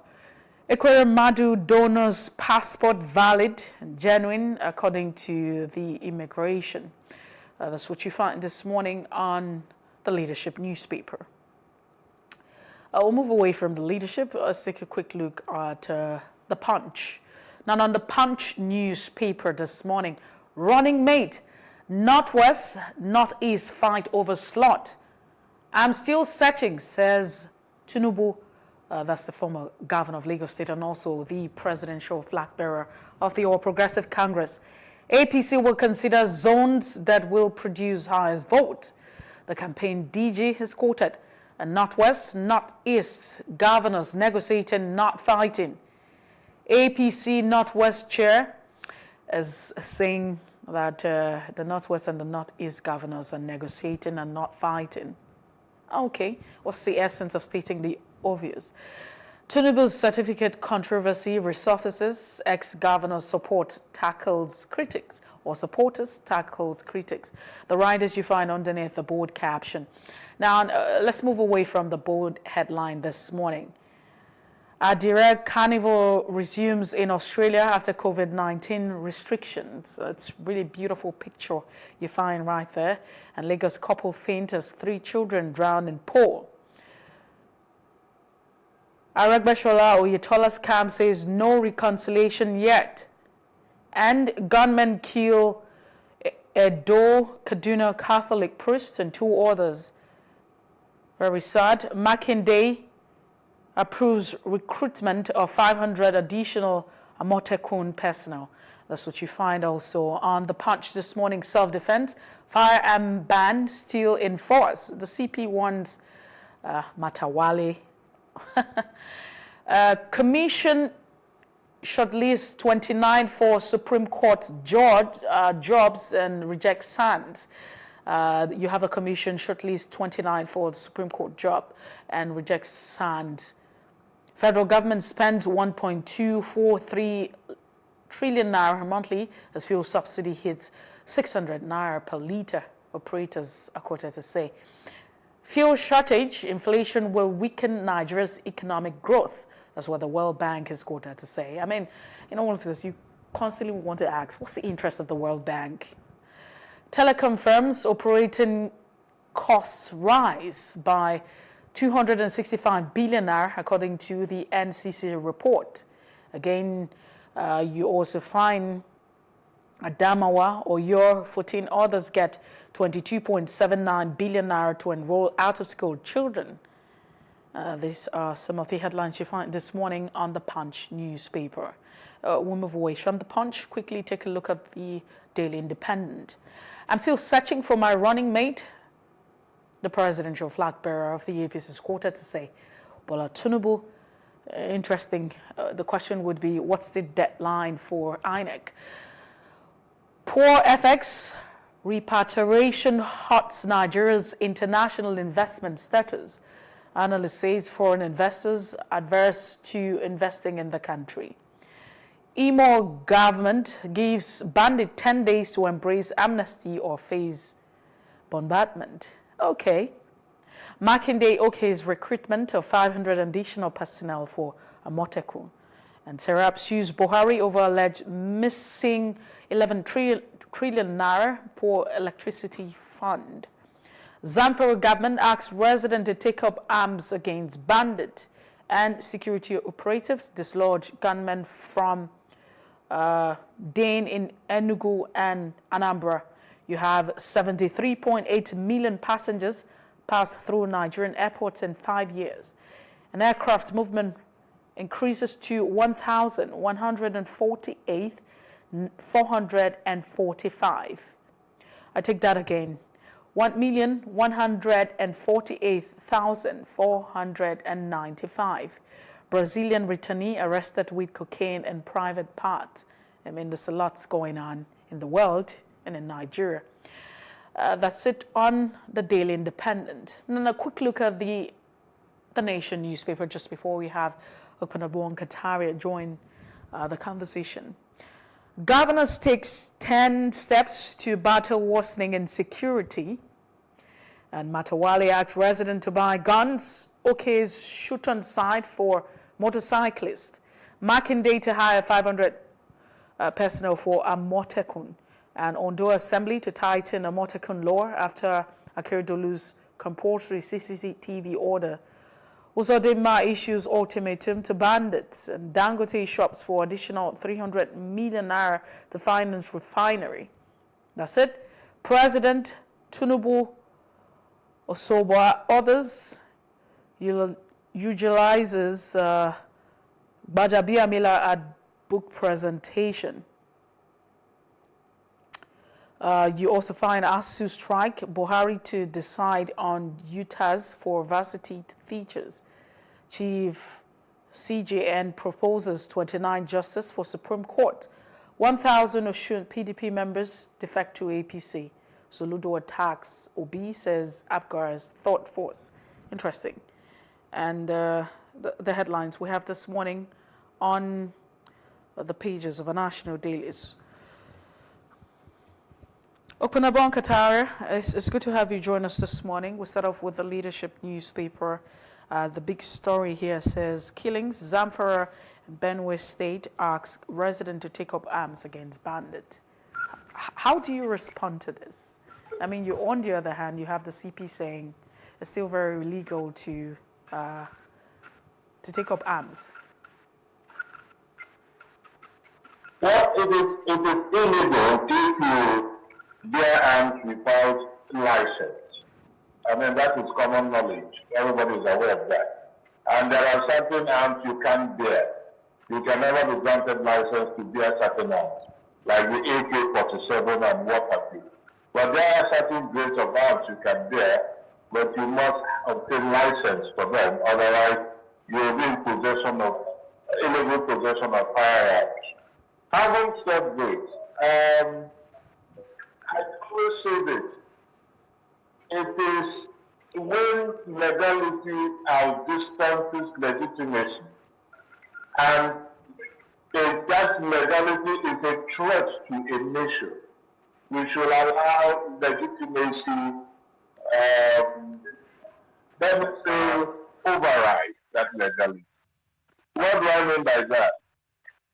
The Minister for Defense was the first person who advised Nigerians to protect themselves, to defend themselves, which was an admission of failure on the part of the federal government to protect lives and property that is owed to protect, which is the principal responsibility of the federal government.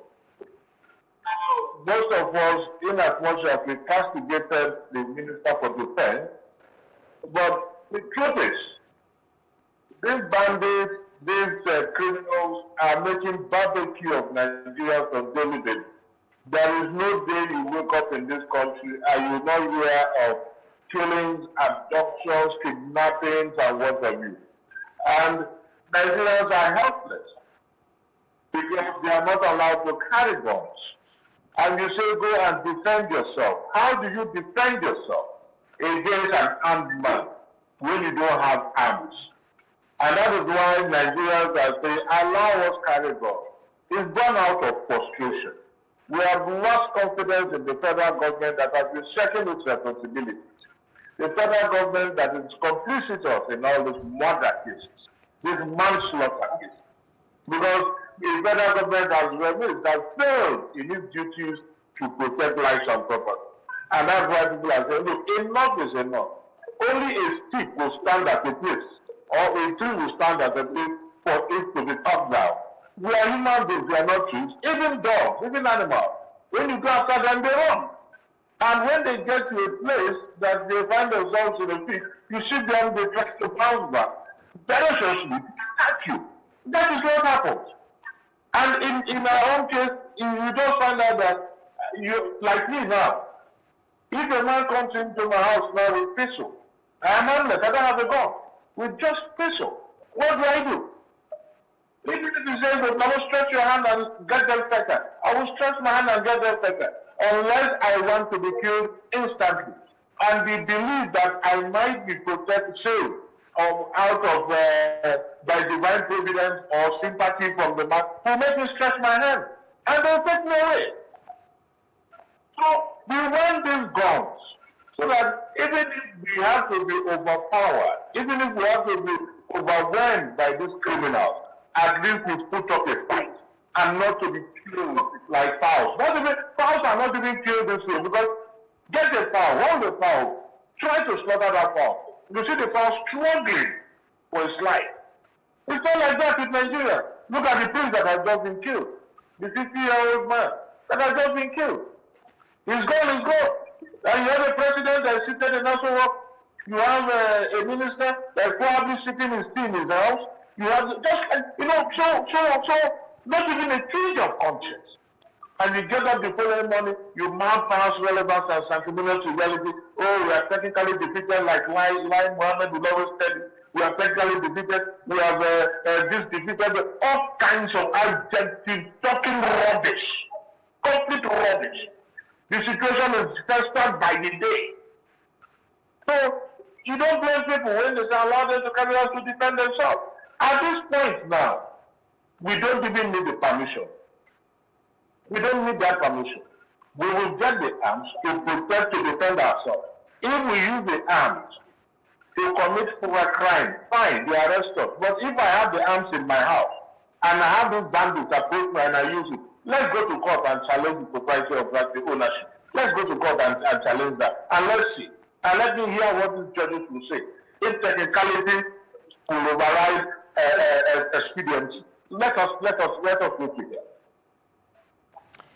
that. Let's also look at the leaders. Still staying with the leadership, you have a 2023 presidency. I'm still searching for my running mate, and this is according to Bola Tinubu, the flag bearer, presidential flag bearer of the All Progressive Congress. What are your thoughts? I mean, juxtaposing that with the fact that you have a group and a movement, also part of the APC, calling for his disqualification as regards, some of the documentation. Would like to share your thoughts on that, Opunabon Katari. It is as infernal and as shameful, as disgraceful as it is that you can hardly get a leader, especially on the platform of the APC, that is not immersed in one forgery scandal or the other. We start with the issue of, and it is a shame, when I look at our courts, I am not surprised, given the controversy that is domestic, where you have the number one man in the CJN in the judiciary being accused by brother justices of corruption. So what do you expect? Now, you have a Buhari.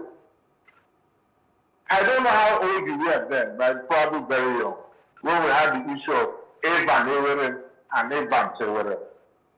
That was the Senate president who was removed from office as Senate president simply because there was an S attached to one of his certificates, and the other one didn't have an S. That is the Evans and Evan. Now you had a Muhammadu Buhari and a Mohammed Buhari. The Supreme Court said yes. It was the same Supreme Court that removed Evans. The same Supreme Court is telling you, oh yes, there is no difference between Muhammad and Muhammad. It's just a bunch of corrupt human beings. I can say this right now because even the justices have accused the CJN of it. You have Stella Odua, a former minister, a senator, and Mercy certificate forgery. You have Obong Obla. You have the former minister for finance.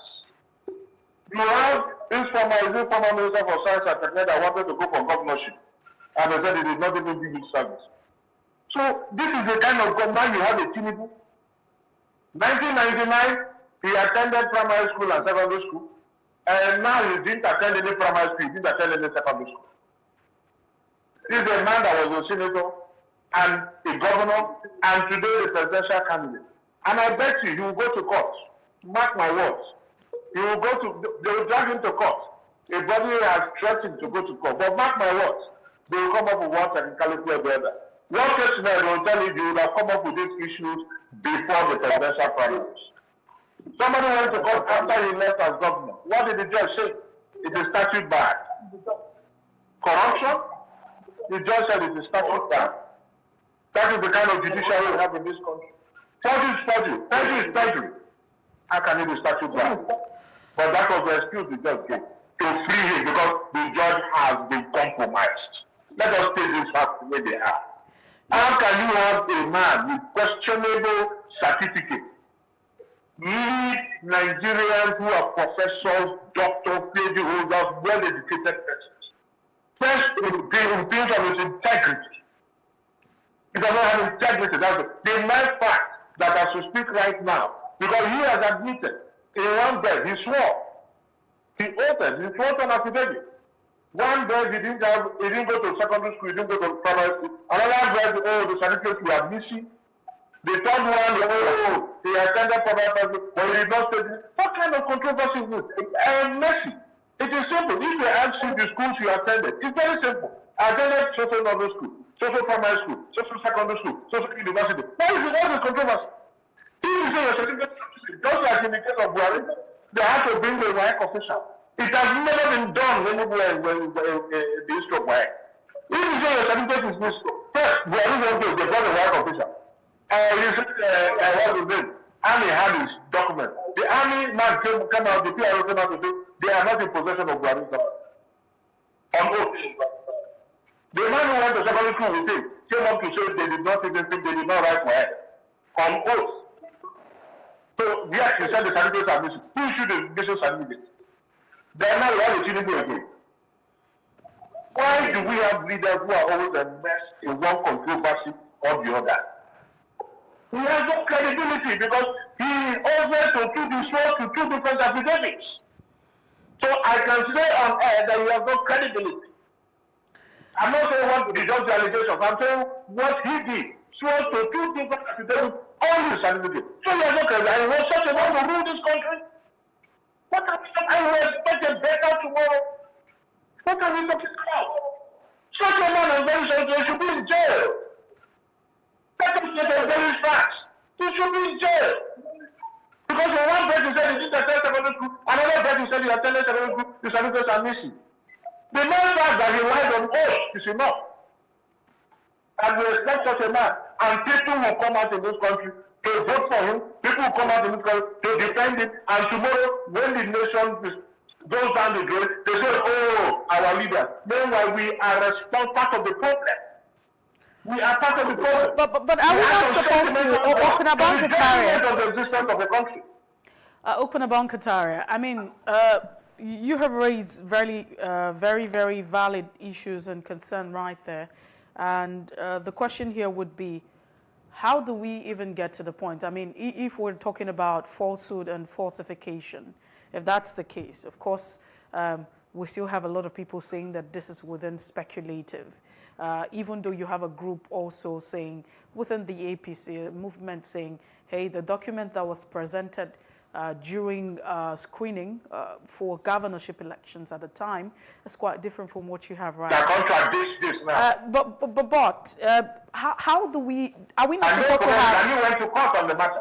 I mean, are we not supposed to have a system that should actually prevent, falsehood from getting, out of hand and getting to another level? For instance, if you say that you are vying for the office of the governor of a certain state, at the party level, I mean, at that point, don't we have mechanisms? So are we not supposed to have a system that should actually identify this falsehood before it escalates to another dimension? So it feels like we have a system allowing the process pass, from, the first stage, those who should do the screening. If you don't have, excuse me, if you are corrupt yourself, it will be almost impossible to have a gumption to reprimand another corrupt man. All those things we are talking about, what has given them the gumption to dispense Mendacilloquence, even under oath, is the impunity. I just mentioned Adeosu, the former Minister of Finance. Now they say, oh, the court vindicated that. No! The court, the issue of the court, has to do with whether, as a dual citizen, she was supposed to serve or not. It is quite different from the forgery of NYSC certificates. That's a serious crime. What she's done, we have the issue of a former minister that was appointed without NYSC, still on the platform of APC. We have the issue of Obon Gobla, who they said never had literature in YS, but was called to bar. The matter is in court. We have the issue of Muhammadu Buhari and Mohammed Buhari. So you tell me how a Muhammadu Buhari and a Mohammed Buhari will want to sanitize the system that he is guilty of. And this is Sasake. So because of the culture of impunity, everybody comes out with all kinds of, because when you point a finger at them, they'll also point a finger at you. And this issue of imbecile scholarship, I bet you when this matter goes to court, you will see 1 million fans coming out to defend such a disgraceful act just because of the money they want to receive. And the ones that will be begging to be a Congress Minister for Justice. I am telling you. Okay. But I don't care. We need to move away. The judiciary is my concern. That is where we expect justice. But you see what these judges will do. Watch out. They will not tell you 10 less, it is this or that. One technicality or the other. Now, thank God today they are complaining that they don't have money to buy new cars. They don't have, because of the kind of leadership we have. All right. One would be expecting, I mean, the question here is, don't we have a system that should dictate all of this falsehood and criminality? The system if it's anything to go by, before the system is being headed by the same corrupt person. That's the point I'm making. Okay. That's the point I'm making. All right, let's move away from that now and look at the Daily Independent newspaper. Now, very interesting. It talks about the issue of fraud and fraudulent activities. Now, you have Serap suing Buhari over the alleged missing 11 trillion naira electricity fund that has actually plunged households and businesses into darkness. Now, this is what Serap is doing, but I mean, we've had Serap over and over again suing the president and suing individuals, different persons and what have you. But the question is, what difference does it really make? My question to you now is, what are your thoughts on this? That Serap is suing the president over the alleged missing 11 trillion naira meant for electricity. The head said, can you hear me? Loud and clear. The hand said, when they come to take his chips, it will cry. It's not because the chips will be protected, but it wants to know what is going on. I must commend Sarah because they are doing what they ought to do in the interest of Nigeria and Nigerians. So we must commend them. Now, whether they succeed or not is a different thing altogether. Yes, funds are missing. These funds belong to Nigeria and Nigeria. We pay our taxes. And most infuriating is that we don't even get the light. We don't even get the light. Every day they tell you one grid is broken down, one grid is this, one grid is that. These things don't happen in previous administrations. Yes, the power was not as stable as we expected it to be. But I tell you, it was a million times better. How many megawatts are we producing today? I went to that and left. How many megawatts? Always coming up with one frivolous, annoying excuse or the other to justify its failure, abysmal failure. I'm talking of the Buhari-led administration. Abysmal failure.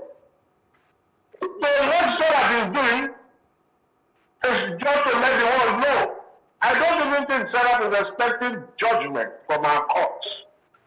So let the world know the rot in the system, the corruption in the system by a group of people that will get up in the morning and pretend to be angels when they are actually devils.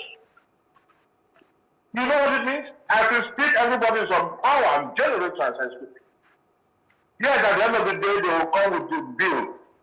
One maintenance bill. Even if there is no power at all in that house where you office, they come up with one maintenance bill, one bill, water bill, and what, so that something must be paid. Businesses.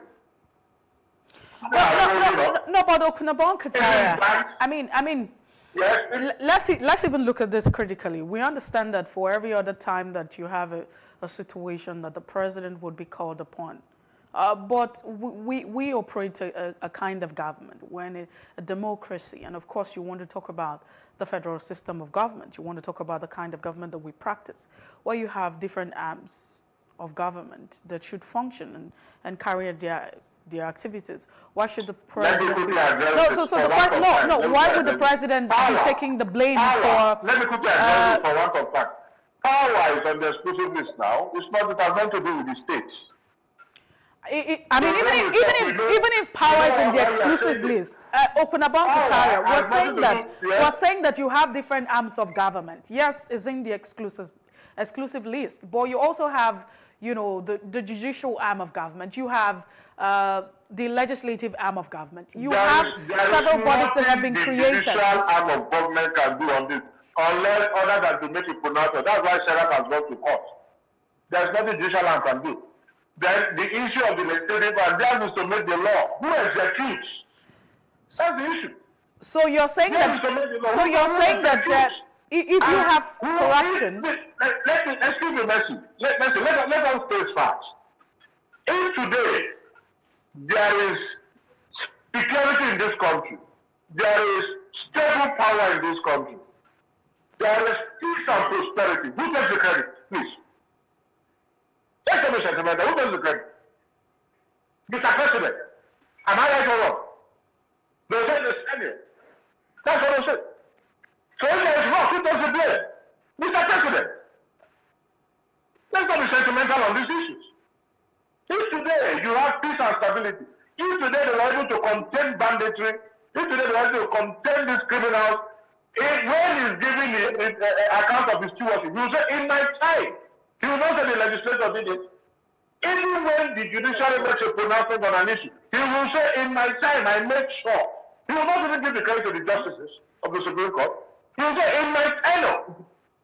So when there is an abysmal failure, you should also honor, in my tenure, there was an abysmal failure.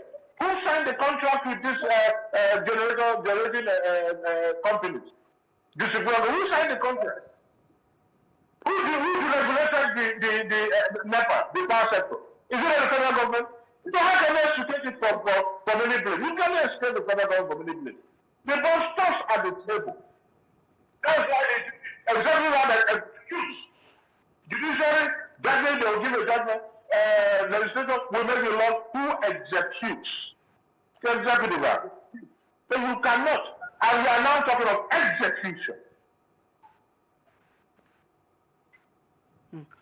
No, but I mean, one would begin to ask that it feels like the president should be everywhere. What's the essence of having people, having bodies? I mean, having department, ministries, and agencies. That's the question that one should be asking. Should the president be almost everywhere, up and about? I mean, I'm just asking. One is not also taking out the fact that the president is responsible, but should we blame the president for almost everything? Should the president be up and running? Like he's the only man in the country. You have a president. Oh, Mercy, let me quickly respond. Because I'm looking at time. You have a president that rides roughshod over people. Is it pleasure to citizens? You can clamor from now to tomorrow your business. I'll do what I have to do. You have a Magu who was appointed by the Supreme, rejected by the Senate. How many times? He foisted it on the country. At the end of the day, what happened?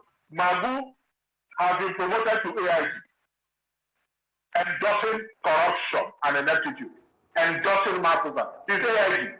One of the service chiefs, former service chiefs, the ambassadors, we all know what their successors, including the NSAD, the NSA, indicted them openly, the ambassadors. So how else do you call corruption? Now, your lieutenants will look at you. In fact, it will almost be committing treason to advise the president against his own wish. So what do? They come up with what we call the cognitive-dissonance theory, tell him what he wants to hear. Because even if you advise him against it, he's not going to accept it. And once you have a strong relationship with the president, it is a license. A former APC president once said, once you come across your sins are forgiven. It was a freedom slip, an unintentional disclosure of a fact. Because once you move over your approach to Mr. President, you have immunity, automatic immunity. So why do you want to advise somebody that will not even take the advice? And apart from that, is he sleeping? Is he sleeping to the back? Does he not read the papers? Does he not listen to news? Any president that will not read the papers or listen to news is not fit to be a president. You cannot be too busy to listen to news or read papers. It's not possible. You must get at least 1 hour all over the world. So does he see? Is he not aware? Is he not serious of what is going on in the country? When people complain of corruption and so on, can't you invite the people to the round table to discuss and answer questions? The body language of the president also goes a long way. They just say him as this man, don't worry, I can handle it, he's my friend. By the time I go and speak Hausa language or speak one thing, it is over. Nothing will happen. The press can shout. The media can shout to her and close to him. So that is enough. That is what is going on in this country.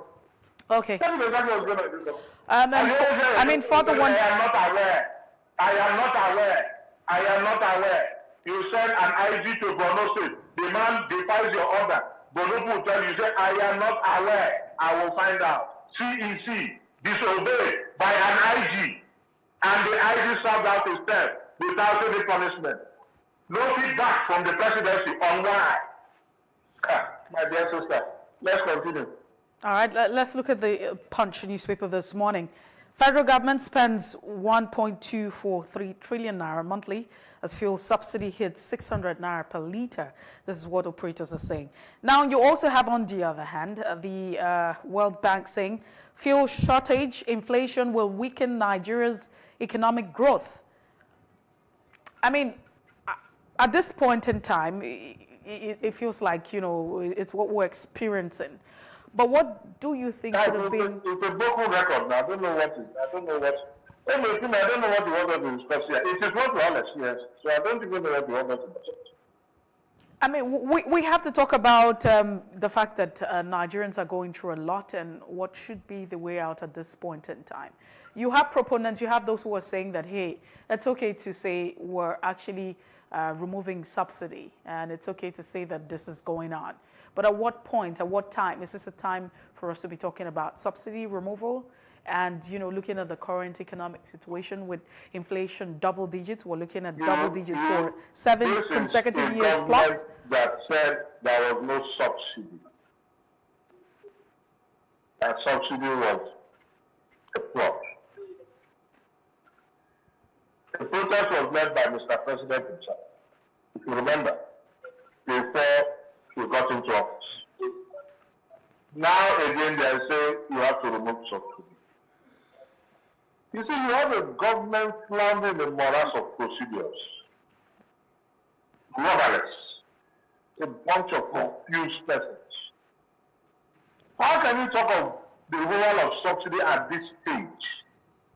Adding salt or pepper to you. So petrol will now be maybe 2,000 naira per litre. For over 7 years, you could not turn around the refinery. And this was one promise you made. For 7 solid years, you could not turn around the refinery. And you come up with the issue of Ukraine-Russia war. Before Ukraine and Russia war, how was the economy? You know, you liken it to somebody who is owing you. Then, in those days, not now that you have electronic transfer, somebody is owing you. He doesn't have the money. Rather than tell you I don't have the money, he tells you the banks have gone on strike. Then eventually the banks call off the strike. He's stranded. You now see the truth. Now Ukraine war. We had, don't forget when under Babangida, we had a windfall when we had the Gulf War. Because the refineries were working. The refineries were working. There was windfall. We made the greatest amount of money, profits, during that Gulf War. What is the difference? Every time it's like a drowning man trying to latch onto one, and even the straw to save it. Now you say Ukraine war. COVID-19 came, you say, oh, the economic downturn was occasioned by COVID-19. But other countries survived and survived well. Very well. They were more interested in other countries in the health of the individual, the lives of the individual, not really the economy. It affected the economy, but that wasn't even the issue. Our own, it was the economy. We attributed it to the failure of our economy, collapse of the economy. One excuse, because the government is rudderless. Absolutely doesn't even know what it's doing. Open a bank, Kataria. I can't wait for May 29th. I can't wait for May 29th to 2023. I can't wait, honestly. This is the worst government. This one government, when weighed in the balance of history, shall be found wanting. Once and even the military regime will always compare that. What are the Abacha government we're talking about? Thank you so much, Okuna Bonkatara, for being part of the breakfast this morning. We appreciate your thoughts and your perspective. We look forward to having you join the show on Monday next week. Thank you. Thank you. And that's it on Off the Press. Many thanks for being part of the show. It's okay to read beyond the headlines this morning. Get a copy of the dailies available online, or you can stop by a newspaper vendor stand and get a copy to read for your information. And that's it. We take a break now. When we return, it will be time for us to go straight to our first major conversation. And we're looking at the issue of the Zamfara state government calling for self-defense.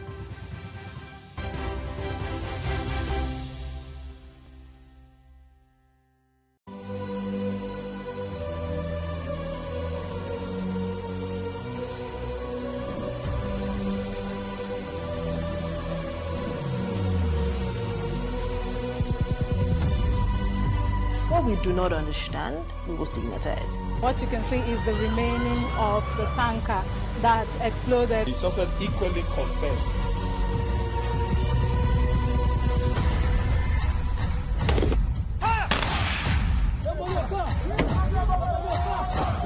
A 500 naira they collect am. If you no talk, dem go beat you. Na 2,500 I dey pay.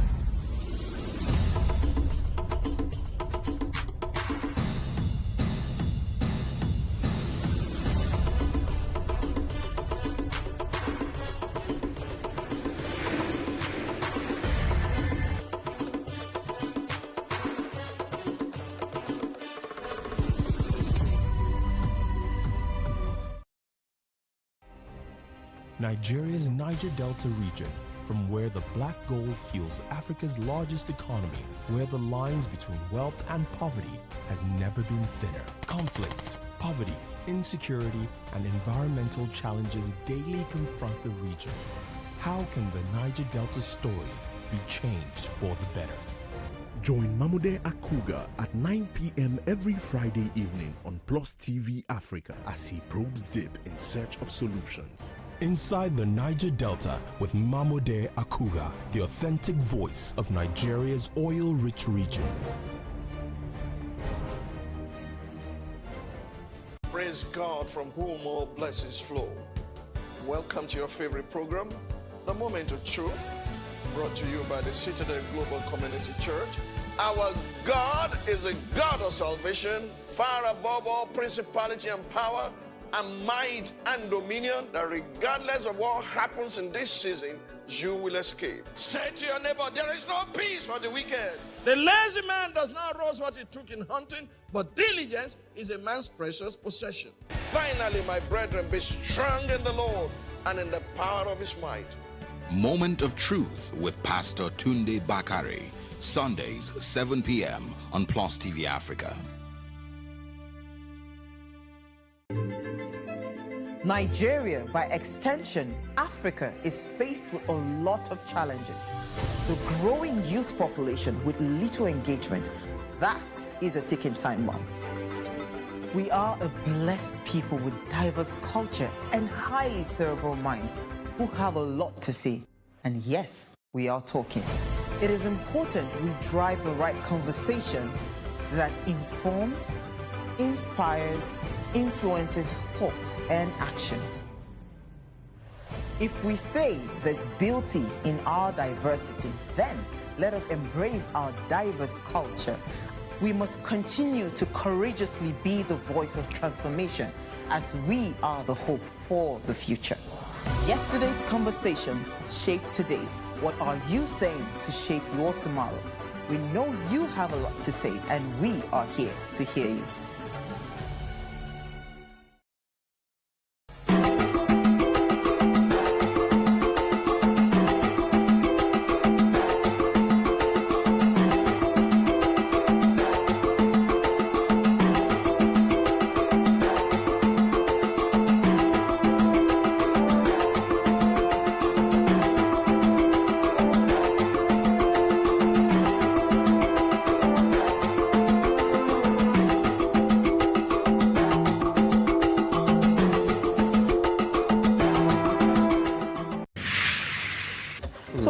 Top decisions that the United States considers necessary that Nigeria must take? I like to think of my interactions as conversations, not interviews. And that's why I say asking questions is both an art and a science. Everyone says in Islam you are allowed to have 4 wives. Is it mandatory? The right question enables answers that educate, inform, clarify, and help you, the viewer, to better understand the issue before making up your mind. Our goal is to reduce from 10 to 2 days the time it takes to register businesses in Nigeria. Join me every week on this station, PlusTvAfrica, and gain exclusive access to my conversations. I'm Angela Ajetumobi.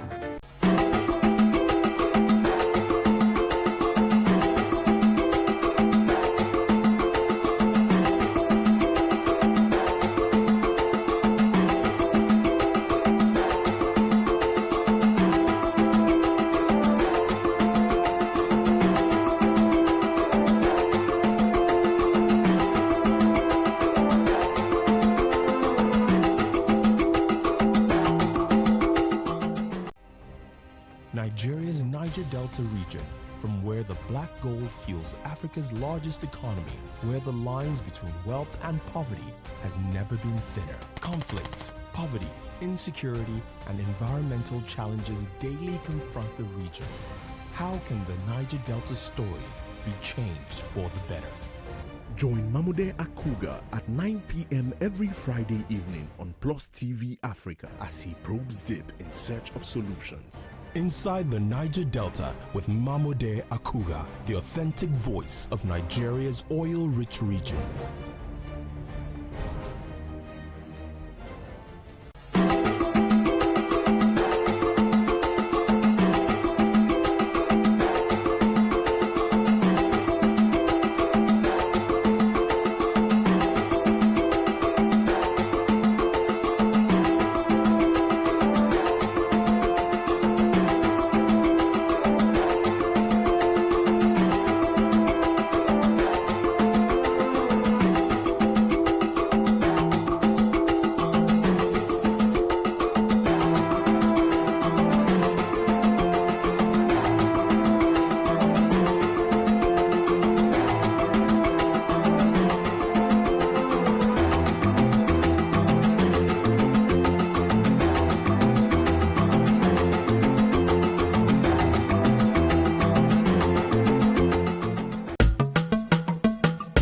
Designs is a fashion accessory label that specializes in the design and creation of handcrafted bags and footwear. I knew I was going to do something in fashion. I didn't know what exactly it was going to be, but I knew I would be in fashion. If it used to be the cleaner in fashion, whatever, but I have to be in fashion. When we started off with just strictly bag making. But then you get people say, oh, can I get a matching shoe? And then over time, people say, oh, I would like to give my boyfriend a wallet, but I want it with Ankara or something. So over time, we had to listen to our customers and infuse their ideas into our brand. Okay, we wanted something with the African touch, with the Nigerian feel. We make leather bags, but if I'm making a leather bag and I put it in a store, if you don't know Hesse Designs is Nigerian, you probably think it's a foreign bag. So what's the point of promoting something that is not, if you look at, you can't link it to Africa, you can't link it to Nigeria.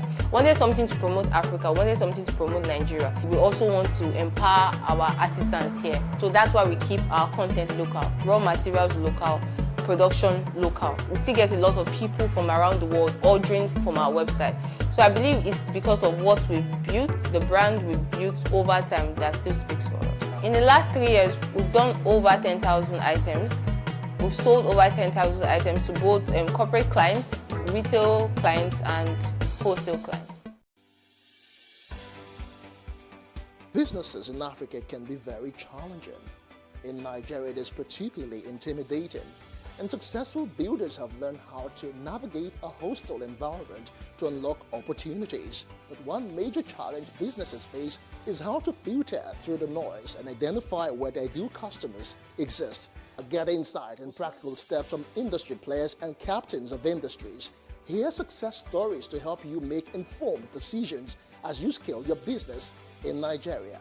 Watch Business Insights at this time on PlusTvAfrica.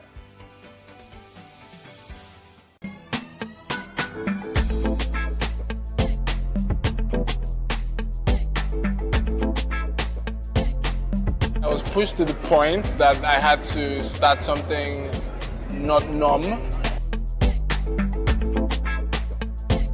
And I'm a big risk taker, and I enjoy doing things that nobody really does. I wanted something different from every other art form that has been pushed out there. I didn't have that fulfillment in what I was doing, and I really wanted to express myself more as an artist, and I decided to resign and go into practicing art full time.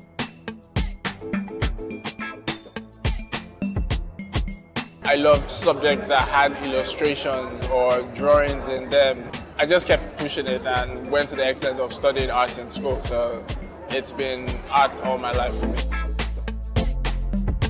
I try to conceptualize what I want to create in my head, even in as much as scattered as it might be. I create it in my head first, then I put it on paper. I sketch, then I try to pick colors, and I proceed to the main piece. A friend of mine told me, like, there's really nothing that could be achieved with graffiti here. The piece behind me is titled Bold Steps. So I'm just trying to put my own, it's an abstract journey of African fashion has come so far. The word there is Ikeakma. Ikeakma is a Bini word for movement. So we are it's just a movement, and we have the shoes here, which shows the flow and the storm which the movement creates, while working. I'm Osa 7. I'm an African urban artist and design consultant.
For upcoming artists to blow in Nigeria.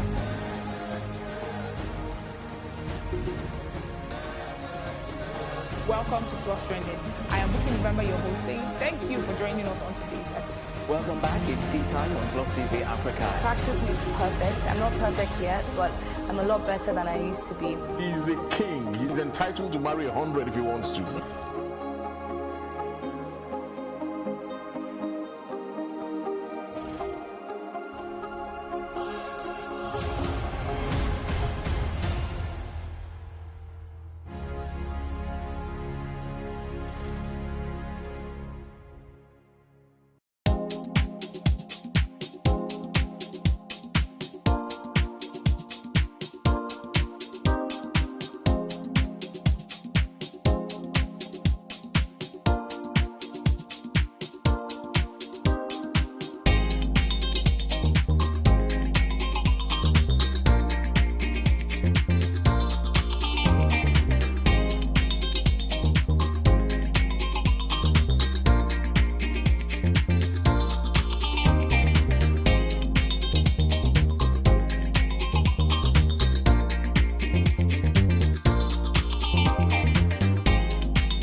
You see, the greatest robbery of this election, Marianne, is the fact that it has been, because of the misrule of President Muhammadu Buhari, it has become an ethnic issue rather than an economic issue, rather than an issue of saving our education sector, rather than the insecurity in the Northeast and in all parts of the North.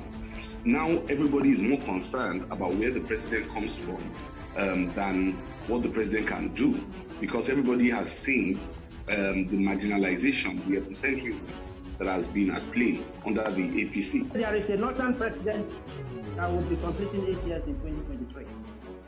And let me restate that the presidency is not of the party. The presidency is the president of the country. So whether it is APC or whether it is PDP or whether it is any other party, it is the president of Nigeria, not the president of the party. And for us, and I speak on behalf of Afeni Ferret, Ohanes Indigo, Sandel, and the Middle Belt Forum, under the auspices of Southern and Middle Belt leaders. And I'm restating the position of that forum, that any political party in Nigeria, any of the major political parties, there are political parties that we know that are motion parties, any of the major political parties, particularly APC and PDP, that choosing other candidates will not have our support. And it's a statement of fact. Journalism in Nigeria is an all-commerce affair. Why is it an all-commerce affair? It's only in journalism where you see somebody who read an engineering course or maybe a medical course, practicing as either a broadcaster or a reporter, doing stories, somebody who probably read psychology in school, So there is the lack of, what should I say, standardization, So all of these things, pose a very serious challenge, in terms of staying on stories and following up on stories. The Southeast governors, led by the governor of Ebonyi State, has to really sit down again to redefine what they established as the Eastern Security Network. The Ebubago Security Network. Yes. The Ebubago Security Network was meant to be a regional security outfit like Amoteco. But if we watch the way the different other 3 governors or 4 governors of the Southeast have been acting or behaving, it does appear that Ebubago has only been operating in Ebonyi. And that I won't talk about it, because what is even doing in Ebonyi, it is not going after their non-government, it's only going after political opponents. Okay, agreed, yes. PDP and APC, the 2 major parties, they have a zoning formula which they have been applying since the democratic dispensation came into play. But then, what we see playing out today is like it is function of the entire system. All of a sudden, everybody is saying, oh, we don't believe in zoning. We don't want to follow zoning anymore. So something is, definitely wrong in the structure of these 2 political parties. And this is where the Igbo leaders need to go to first and resolve issues. Why is it that they're now saying they don't want to do zoning? What is the problem?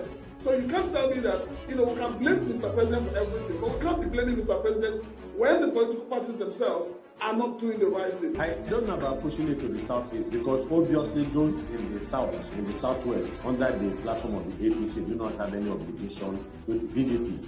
So I think it's only a natural thing for them to want to, insist that the president, if a president can emerge from the Southwest, should emerge from the Southwest. But I think what is now happening is that there are even insinuations that even DC, that has zoned the presidency to the Southwest, is beginning to think twice about it. Perhaps they feel that there's a weakness in the South and that the South has not been able to come up with the required consensus needed to put pressure on the North to give up on the issue of the presidency. But they will be making a terrible mistake if they think that after 8 years under the president, that the North can remain in power for another 8 years. That will be chaos, and that's why people are warning.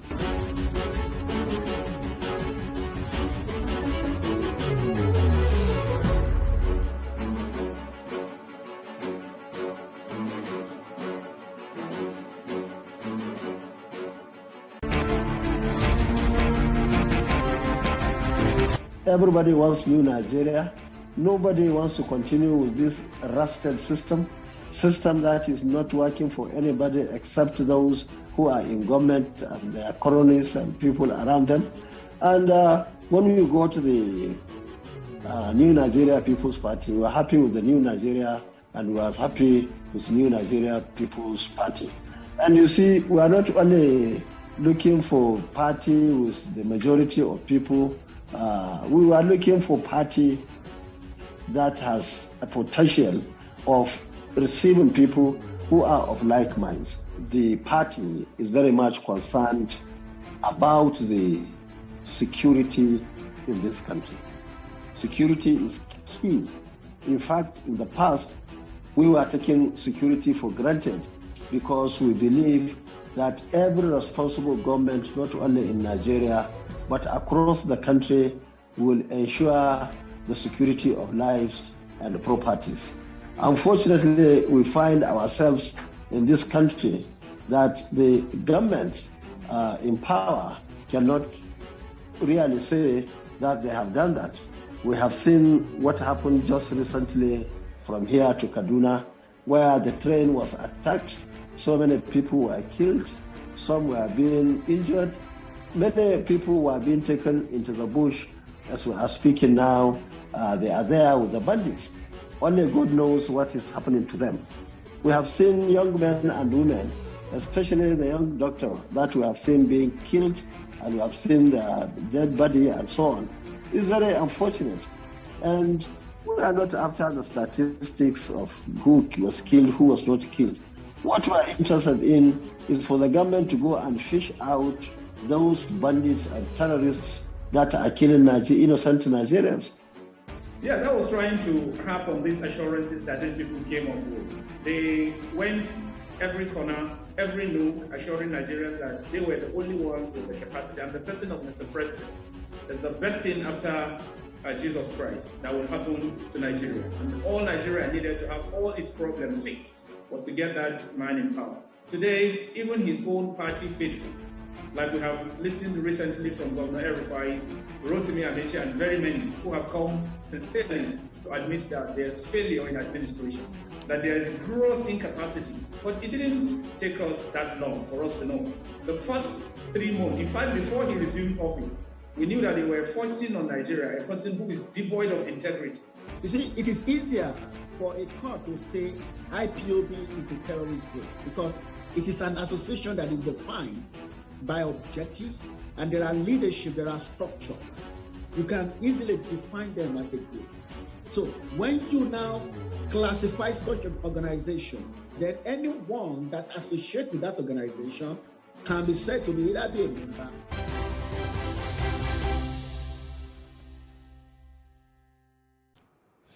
Well, it's still the breakfast on Plus TV Africa. We apologize for the break due to some technical issues. The Zamfara state government has directed residents of the state to obtain guns in order to defend themselves against bandits ravaging the state. Now, the directive was contained in a statement by the Commissioner of Information, Ibrahim Dosara. According to the government, the measure became necessary following the deteriorating security situation in parts of the state. The commissioner noted that the government had already concluded arrangement to distribute 500 forms to each of the 19 emirates in the state for those willing to obtain guns. Beyond obtaining guns, the state government also ordered for the recruitment of 200 additional community protection guards in each of the 19 emirates. We have our guest joining the conversation this morning, Ambrose Ikpoke. It's good to have you join us. He's a security expert. Good morning. All right. Let's get straight to it now. Looking at the current situation, I mean, the call by the Zamfara state government, what do you make of it? Don't you think that this is actually contrary to the constitution, where you have the government solely, I mean, we're talking about the issue of security, which is in the exclusive list at this point? Well, at the issue of Zamfara is the frustration of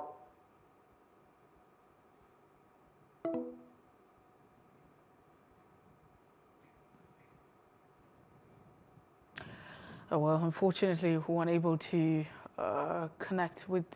We have some connection issues with Ambrose Epoke. As soon as we're able to have that connection, we'll bring him back to talk about the issue. Stay with us.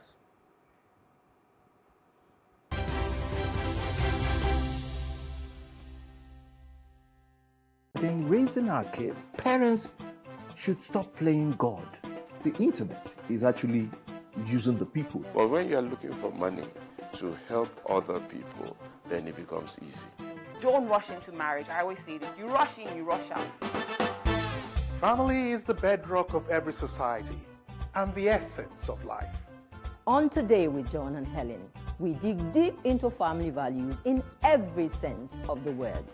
Join us every Saturday at 9:15 a.m. on PlusTvAfrica, DSTV channel 408. With you, we play a part in strengthening the values passed from generation to generation.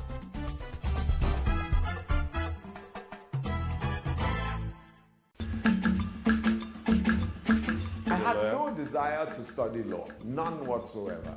I was more inclined to fine arts. My only ambition, I would say, was to become the chief prosecutor. For me, politicians are a bit too playful. That's what I believe. And since '99, we've seen how much investment in social events, in launching some streets that you just started, and the whole day will be spent on this occasion. Rich people are generally law-abiding. We are not law-abiding. So another problem of administration is that people don't follow the rules. Timeless Conversations, airing every Sunday at 8:30 p.m.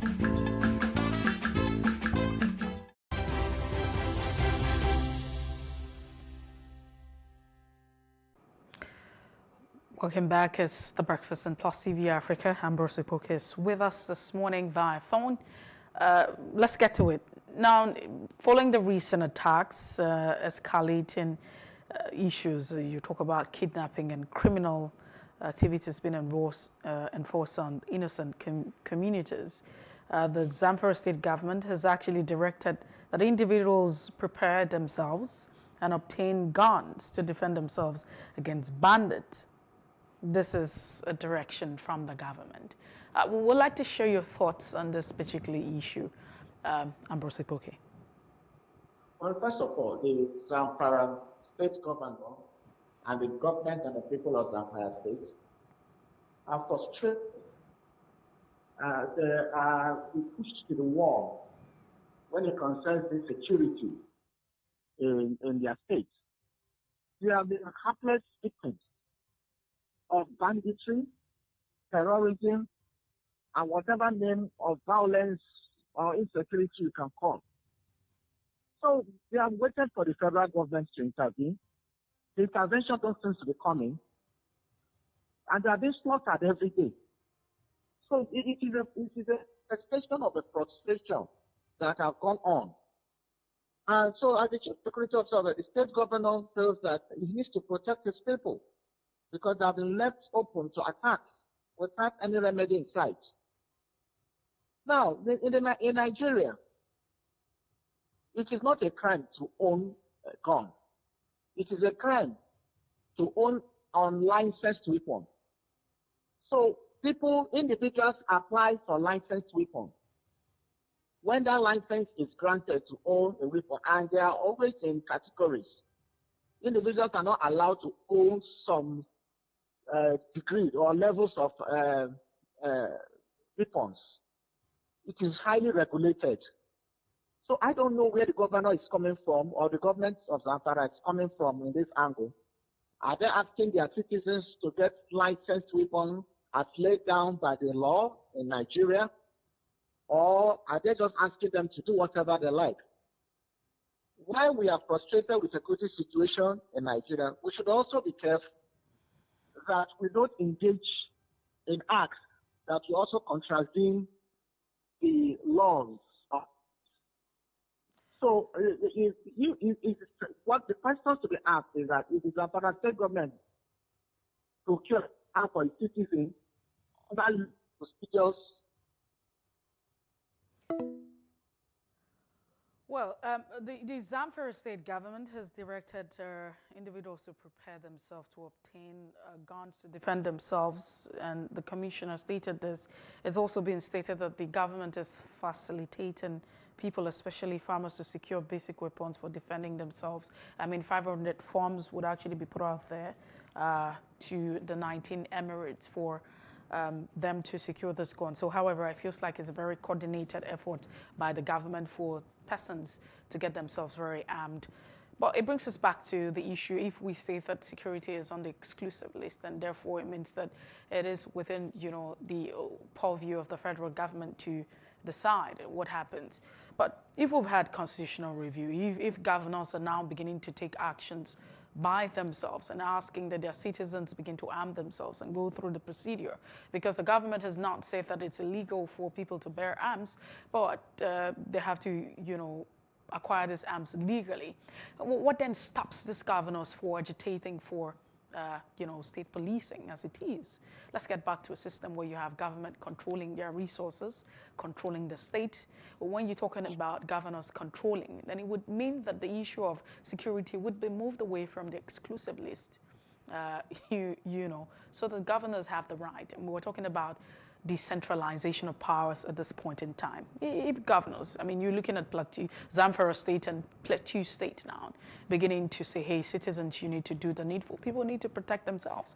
And prior to this, we've also seen several videos and reactions going, we've seen reports, we've seen videos making the rounds where people are now carrying arms. Are these arms very licensed? What stops us from going to the Constitution? Why have these governors not agitated for them to control their state and have access, to the security architecture and call the shots as it is?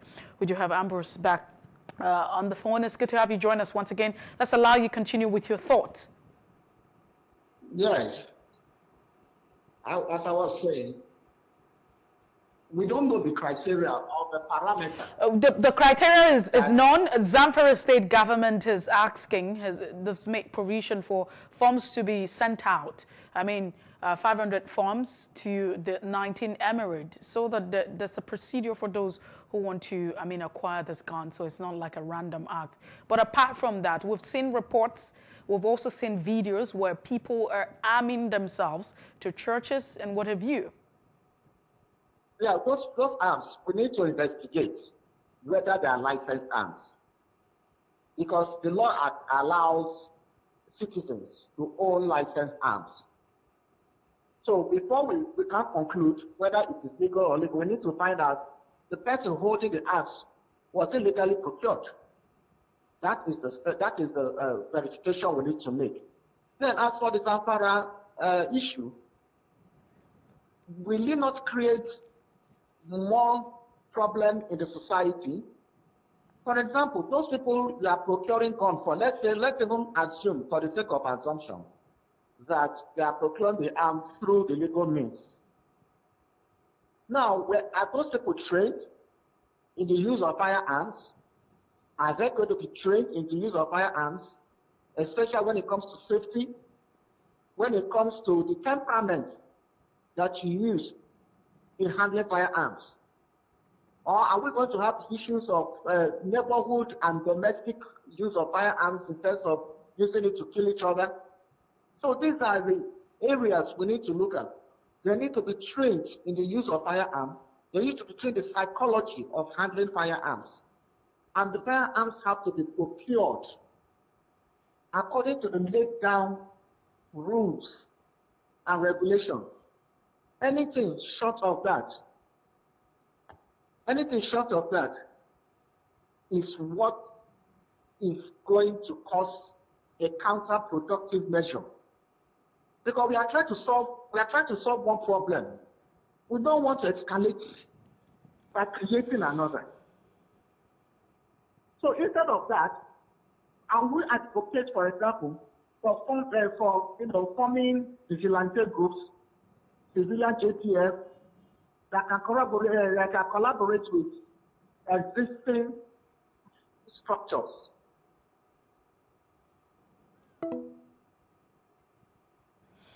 Well, you know, so that we already understand the issue, like you've already mentioned Ambrose Ikpoke. You've talked about the government going through a very correct way of doing things, talking about the fact that citizens have access to carrying licensed guns. I mean, as long as the guns are licensed, then they have a right to, you know, using it. So saying that they have to acquire these guns properly, well, the government might just be heading towards the direction that you have talked about, because like I rightly mentioned, forms have been put out, 500. This is what the Zamfara state government is doing, 500 forms to especially ensuring that farmers have the basic, what it takes to protect themselves and defend themselves against external aggression or attacks as it is.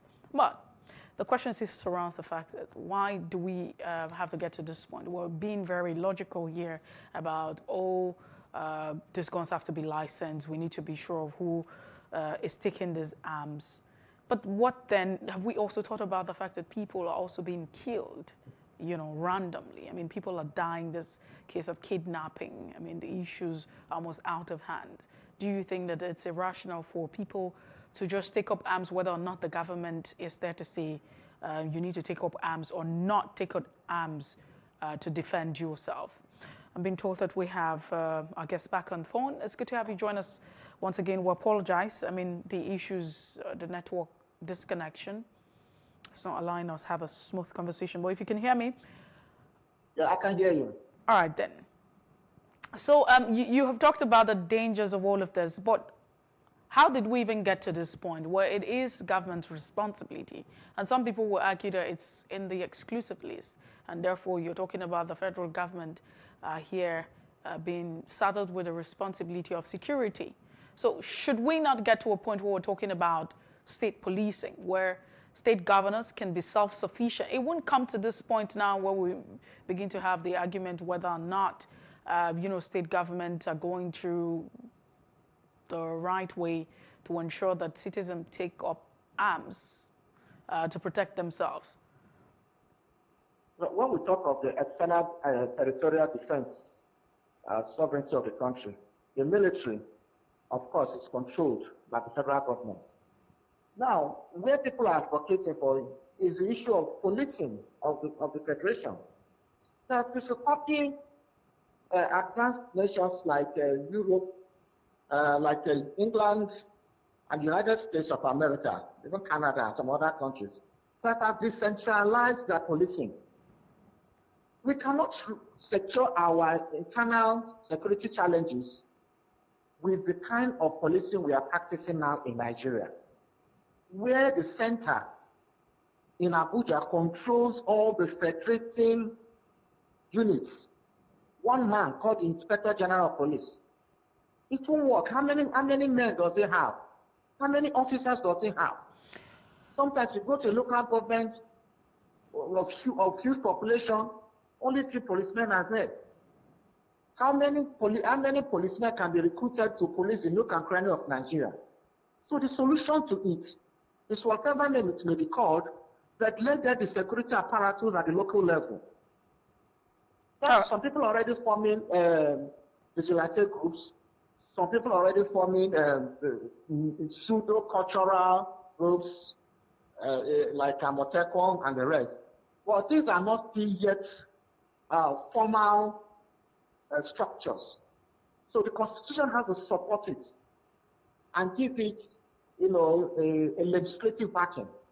Well, so that states can come and set up these things, neighborhoods can set up, and then even local governments and states can set up security structures to tackle insecurity. Ambrose Ikpoke, we have to let you go at this point. I'm sure that this conversation will not end here. We'll probably, you know, have another time where we talk about these. Maybe it's time where, you know, state governments begin to agitate for state policing as it is, where they would have, you know, the authority to control the security architecture without having to ask citizens to arm themselves or defend themselves against attacks. That's it. Thank you so much for being part of The Breakfast. We'll take a break now. When we return, we'll continue with our second conversation. Please stay with us.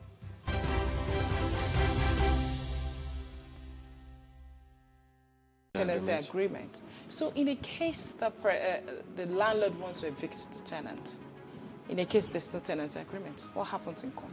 Well, usually what the court will do, or what is expected of the landlord in that situation, is to look at the mode of payment. Number one, it is established, there is no controversy as to the fact that the tenant is a tenant of the landlord, whether or not there is a written tenancy agreement. The fact that there is possession, the tenant is in possession of the premises, and he has made some form of payment, which is rent, to the landlord for the use of the premises, that would create a relationship, a tenancy relationship between the landlord and the tenant. Space and Style, 6:30 p.m. on Saturdays and 5:30 p.m. on Wednesdays.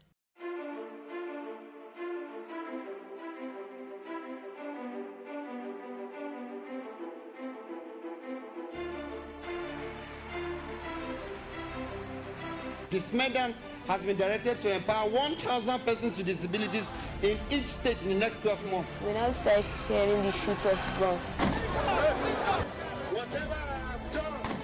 Every public policy has winners and losers, and some will not be very happy with you, while others, usually the silent majority, will be quite happy.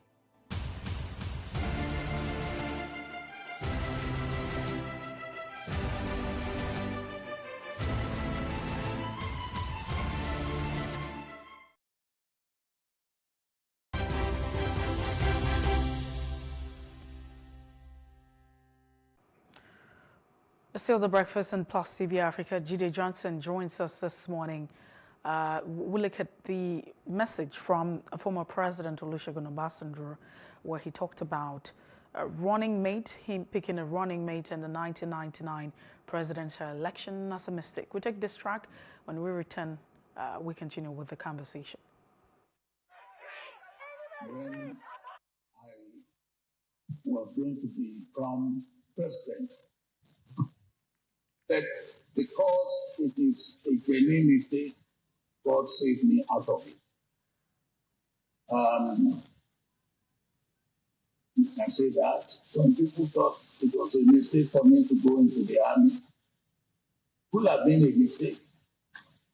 Or when Abacha wanted to arrest me, I was told by the American ambassador that they will arrest me, and America has heard that I should be given an asylum.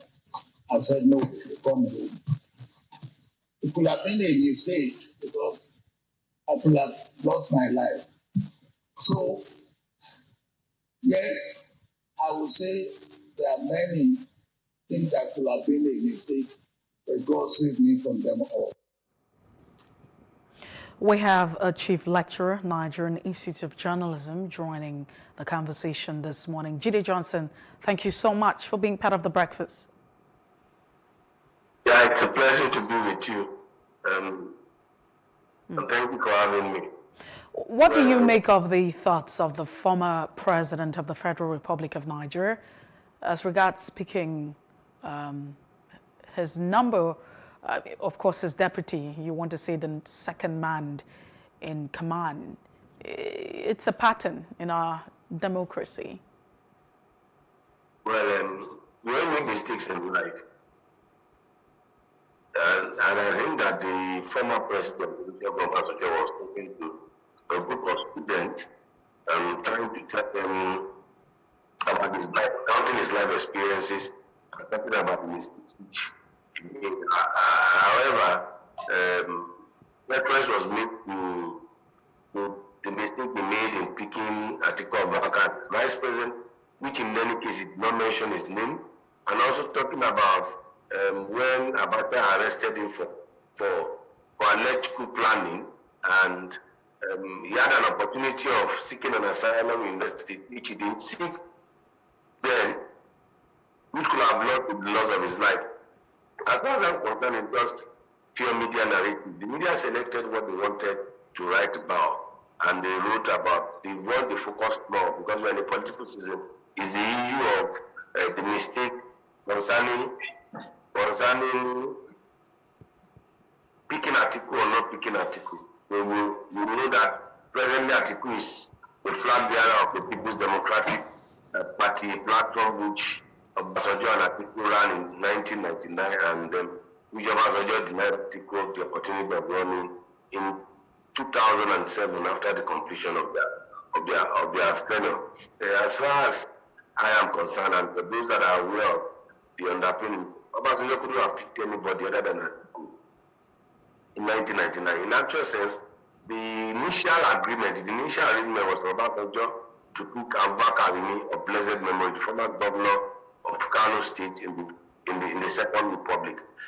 That was the person that was shortlisted before the convention. In actual sense, Inteb and Abubakar Arimi drove into the convention center, Abubakar Arimi in front, driving a Lincoln Navigator, while Obasanjo drove in Mercedes-Benz into the Jos Township Stadium for the 1999 PDP convention to pick their presidential flag bearer. So, and then the former president did not clarify what mistake. Is it political mistake, economic mistake, social mistake? But like I said, it was just a statement made on the face value without any in-depth story provided behind I made that mistake. So that's my view, and the media is just interested in making a mountain out of the money. Well, it probably might just mean that the former president might be making reference to the pattern or the process of picking the second man or his deputy or the number 2 man, however you want to put it. Do you think that, we should pay more attention to the procedure? Should it be within the purview of the presidential candidate to pick who becomes his deputy or vice? Or should it also go through, an election process? If you look at the process, you see you are not providing direction. If you talk about the process, which is very important, because we are seeing it so that the presidential candidate has a placeholder. Three of the 4 major parties that we can point to now, that's PDP, APC, NNPP, and Labour Party. 3 of these parties have placeholders in their running mate ticket. And if you look at that process is not tight. I agree with him if you talk about the process, because Atiku has been elected. Atiku was a governor-elect of Adamawa State then. He was governor-elect. He has been elected as a governor of Adamawa State with Boni Aruno as his deputy. Now, he was not sworn in then. Atiku was not sworn in before he was picked as the vice presidential candidate of the PDP. There was no other election conducted in Borno State, in Adamawa State, please forgive me, in Adamawa State, for the Adamawa people to decide who should be their governor. Automatically, Boni Aruno, that was the deputy to Atiku Abubakar as deputy governor-elect, was sworn in. So if you look at that process, it was a mistake. Because the people in Adamawa were not given an opportunity to elect their real governor. It was the deputy that took over. So that process, it's a mistake, and I think it shouldn't repeat itself. So if you look at it from that angle, I agree with him. 2, if you look at the permutations and the agreement amongst the established blocks within the PDP with respect to how they will share offices among themselves, it was Abubakar Arimi they agreed on. It was, and I stand to be challenged by anybody that has a contrary view. It was Abubakar Arimi that they agreed on that should be the running mate. Obasanjo changed the scenario. In actual sense, the running mate was meant to be announced on the convention ground. The agreement was for Obasanjo to announce Abubakar Arimi as the running mate at the convention ground in Jos Township Stadium. But it was not announced. It was 3 or 4 days later that Atiku Abubakar was announced as the running mate. So if you look at the process, if you look at the input, it's just that Ipaneni is not alive today, but those that are very, very close to him, probably is private, they will tell you a lot of things, a lot of the undercurrent that went on in PDP jettisoning Abubakar Arimi and picking Atiku Abubakar as the vice president. So if you look at the process, I agree with him. The process was not tight. Just like the process we have now with the process of a placeholder. A party should be able to pick his own name. Well, 1, 2, 3, 4, 5 days after the election. So if we're saying that the process is not very democratic, because we cannot trust the political parties and, you know, the presidential flag bearer to go ahead to nominate or pick a candidate that would be the people's choice, maybe we will be saying that, you know, the office of the vice president should be an elective position. I agree with you. I agree with you. You know, in some states in the United States of America, the governor and the lieutenant governor, which that's the term they use for their deputy governor, are elected. They are both elected. So let them be on the ballot. So we can have a situation whereby you have the governor from one party and the vice president from another party. It will be very interesting. It's important so that they sit together and manage. And there are specific responsibility and specific rules for the office of the president and the vice president. So we need to break down the powers in the office of the presidency and give some of it to the vice president, and then we do election to elect both on the same day. Because today the president has become an emperor. There's too much power, excuse me, please. There's too much power in the office of the president. Today, all right, thank you so much, Jide Johnson. We're really out of time, and we hope we had more time to continue with this conversation. But hopefully, the conversation never ends. We'll talk about it some other time. We appreciate your time this morning. Thank you, Mercy. Have a wonderful week ahead. All right, you too. That's the size of the show this morning on The Breakfast. We'll return tomorrow with more interesting conversations and issues generating different reactions in different spaces. Now, if you missed out on any part of it, it's okay to follow us on Facebook, Twitter, and Instagram, and subscribe to YouTube channel at PlusTvAfrica and PlusTvAfrica Lifestyle. I am Messi Bopo. Good morning, and thank you for joining.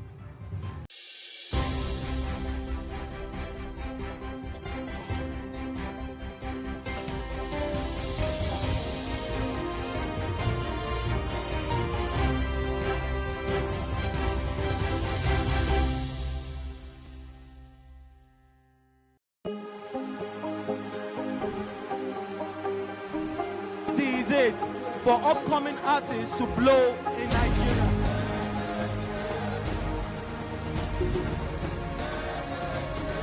Welcome to Plus Trending.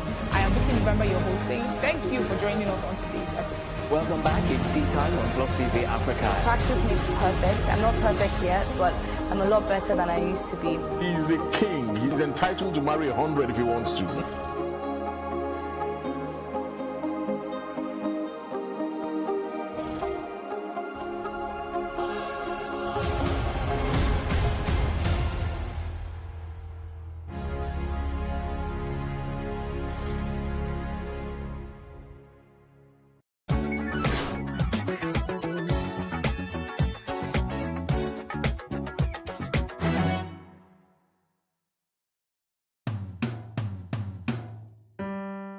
My name is Sonya Onoyoade.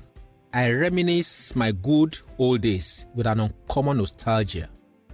For me, my days of yore were lived fully from humble beginning. Born in Bere and raised in Inolende, Ibadan, the commonality of our abode made it possible for everybody to know everybody else. So, communal parenting was prevalent, evoking the sentiment of the age-old adage that it takes a village to raise a child.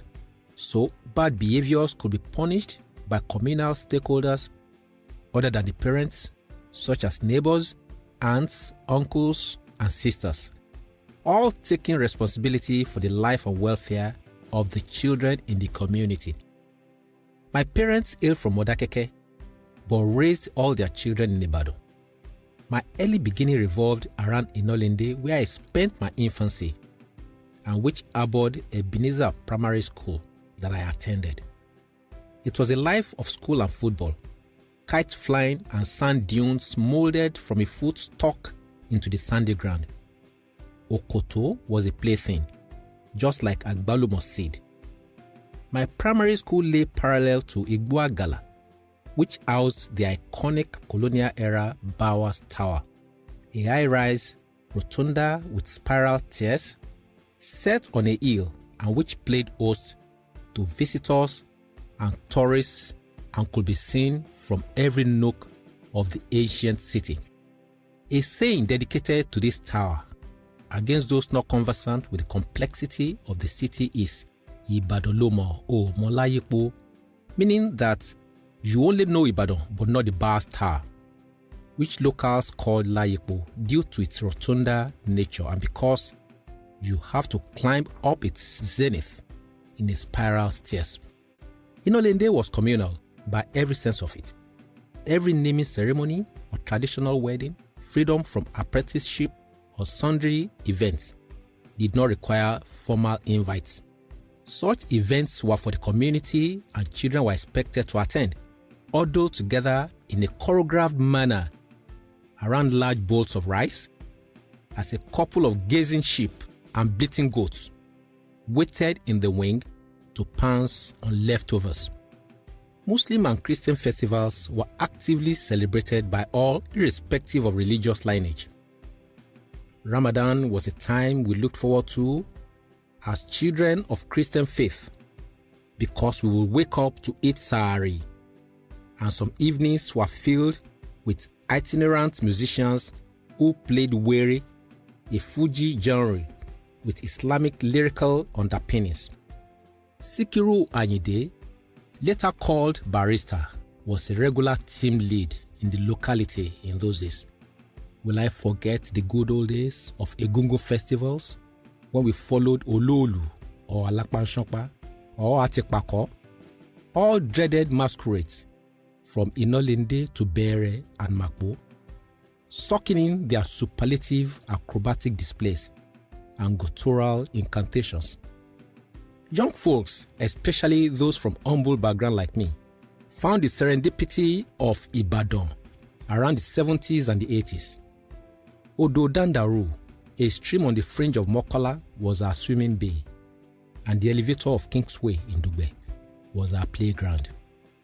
Except for Cocoa House and a couple of high-rise buildings, the skyline was not dotted with skyscrapers, yet the serenity of Ibadan was profound and the security unimpeachable.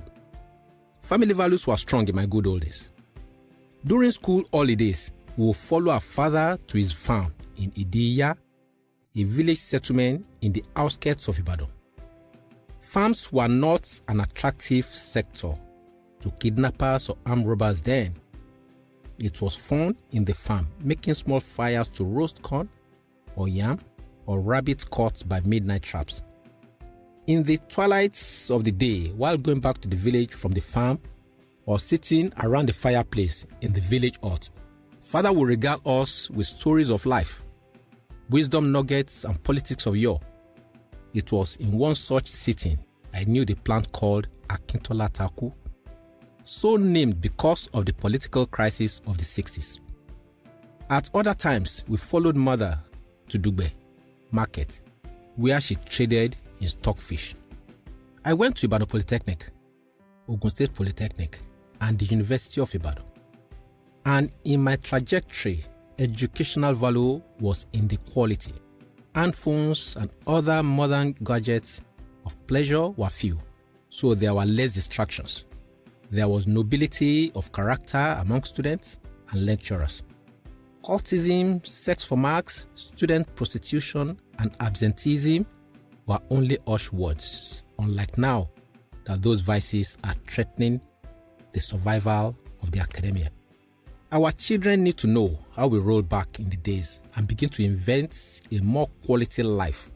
They deserve better today and brighter future, so that they can also have their own good old days in the fullness of time.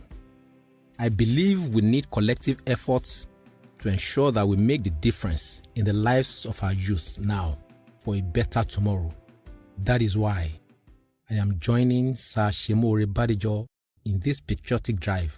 How about you? Won't you rather join us? Thank you.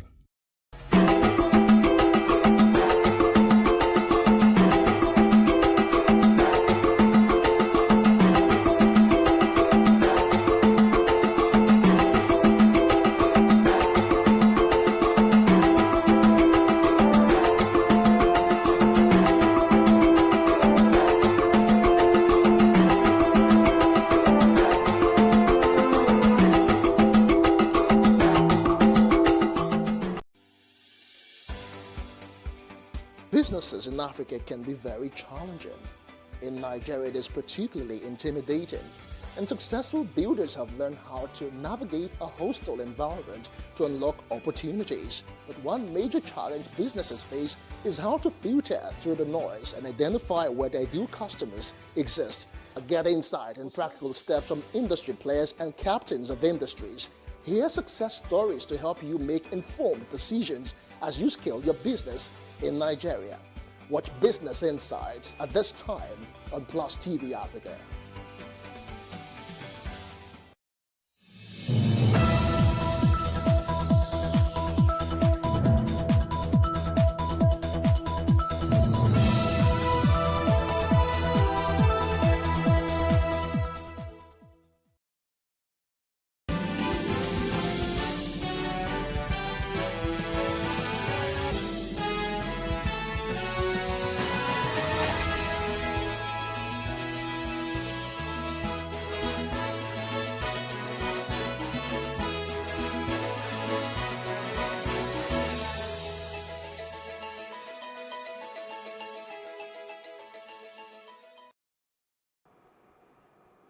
Good morning, I am Messi Ebukbo. This is a news brief. President Muhammadu Buhari will soon take a decision on the controversial University Transparency and Accountability Solution UTAS and the condition for service for varsity teachers. To guide the president in taking a decision, the Inter-Ministerial Department and Agency Committee of the federal government will turn in their reports on Wednesday. The reports of the committee could bring an end to the 4-month-old strike embarked on by ASU. Dr. Chris Ngige dropped the hint in a statement yesterday by his ministry's spokesman, Olajide Oshundo. The striking lecturers are at war over which payment platform to be adopted in public varsities between the government-approved Integrated Personnel and Payroll Information System, IPPIS, and ASU preferred UTAS. The Akagigbo community in Tasco West local government area of Edo State has been thrown into panic as a cleric, Reverend Father Osier, was abducted by gunmen. He was weeks away from his residence by gunmen while preparing for Sunday Mass. The traditional ruler of the community, who confirmed the incident, explained the efforts were made to ensure the release of the Catholic priest. He further confirmed that the army, in collaboration with local vigilantes, were combing the bush to ensure the release of the cleric. Meanwhile, SP Chidi Mwabor, the State Police Command spokesman, promised to get back when contacted. Still on security, a Catholic priest of the Archdiocese of Kaduna, Reverend Father Vitus Boro, has been killed by bandits in Chikong local government area of the state. Until his mother, Boro, was the chaplain of the Catholic community of the Kaduna State Polytechnic and the chairman of the Nigerian Catholic Diocesan Priest Association, Kaduna State Chapter. Although the police authorities have yet to confirm the incident or give details about the attack, the Chancellor of Kaduna Catholic Archdiocese, Reverend Father Christian Keu, said the father was killed at the Nigerian prison farm in Kujama along the Kaduna-Kachi Road in Chikong local government. Now, the Zamfara state government has directed residents of the state to obtain guns in order to defend themselves against bandits ravaging the state. The directive was contained in a statement by the Commissioner for Information, Ibrahim Dosara. According to the government, the measure became necessary following the deteriorating security situation in parts of the state. The commissioner noted that the government had already concluded arrangement to distribute 500 farms to each of the 19 emirates in the state for those willing to obtain guns. Beyond obtaining guns, the state government has also ordered for the recruitment of 200 additional community protection guards in each of the 19 emirates of the state. The Commissioner for Information, Ibrahim Dosara, joined us in the news, and this is what he had to say. The measure taken by the government to allow people to possess legal weapons was born out of the government desire to give protection to the people during the rainy season and to ensure food security for the people of Zamfara State, as well as to ensure protection of life and property. About a month ago, there has been a resurgence of bandits activities in the state, and government felt it shouldn't condone that act. And one of the measures that the government thinks is appropriate is to allow people to possess legal weapons to defend themselves against the bandits who are terrorizing them, particularly in their farms.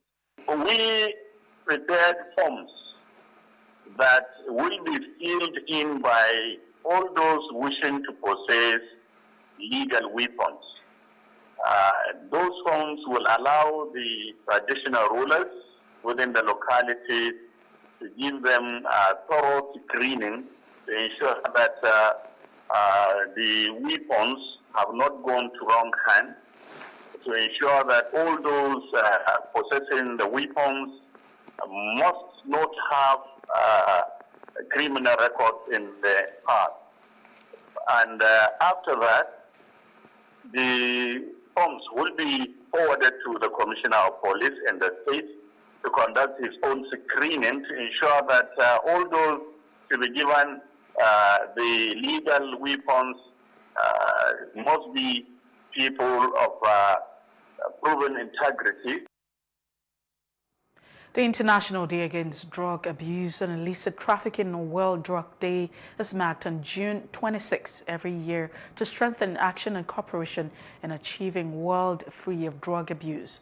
And each year, individuals, communities, and various organizations all over the world join to observe the Drug World Day to help raise awareness of the major problem that illicit drugs pose to society.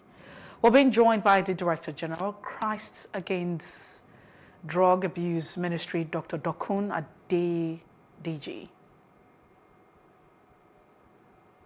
Good morning, Dr. Dokun Adediji. Can you hear us?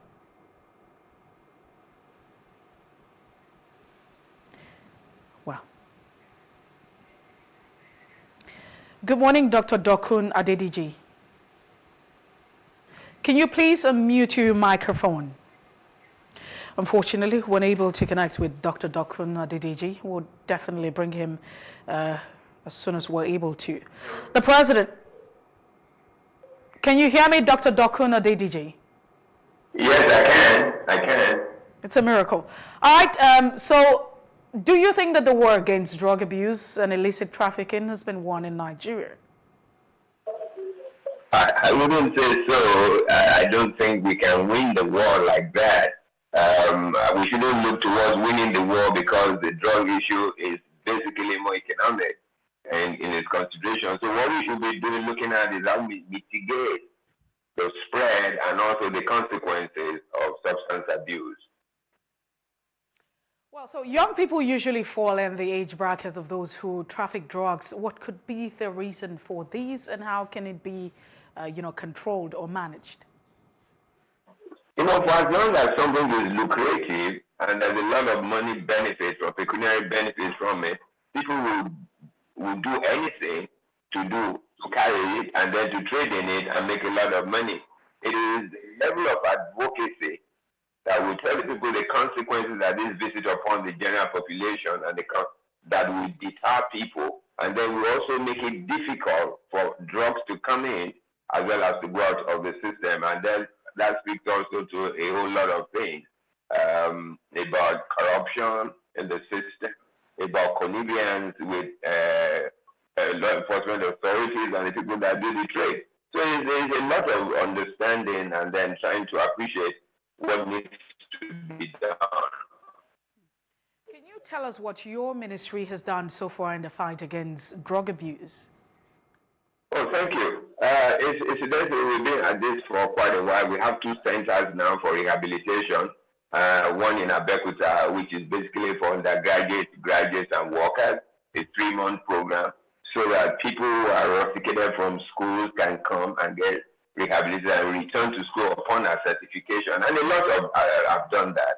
And we have another center in Ekpe where we take chronic drug users, people with chronic substance abuse disorders, and then they spend a year with us. And also a lot of people have benefited from that. We also run a counseling session in the office, and then we try to do some preventive advocacy, going out to companies, going out to churches, going out to schools to run advocacy programs.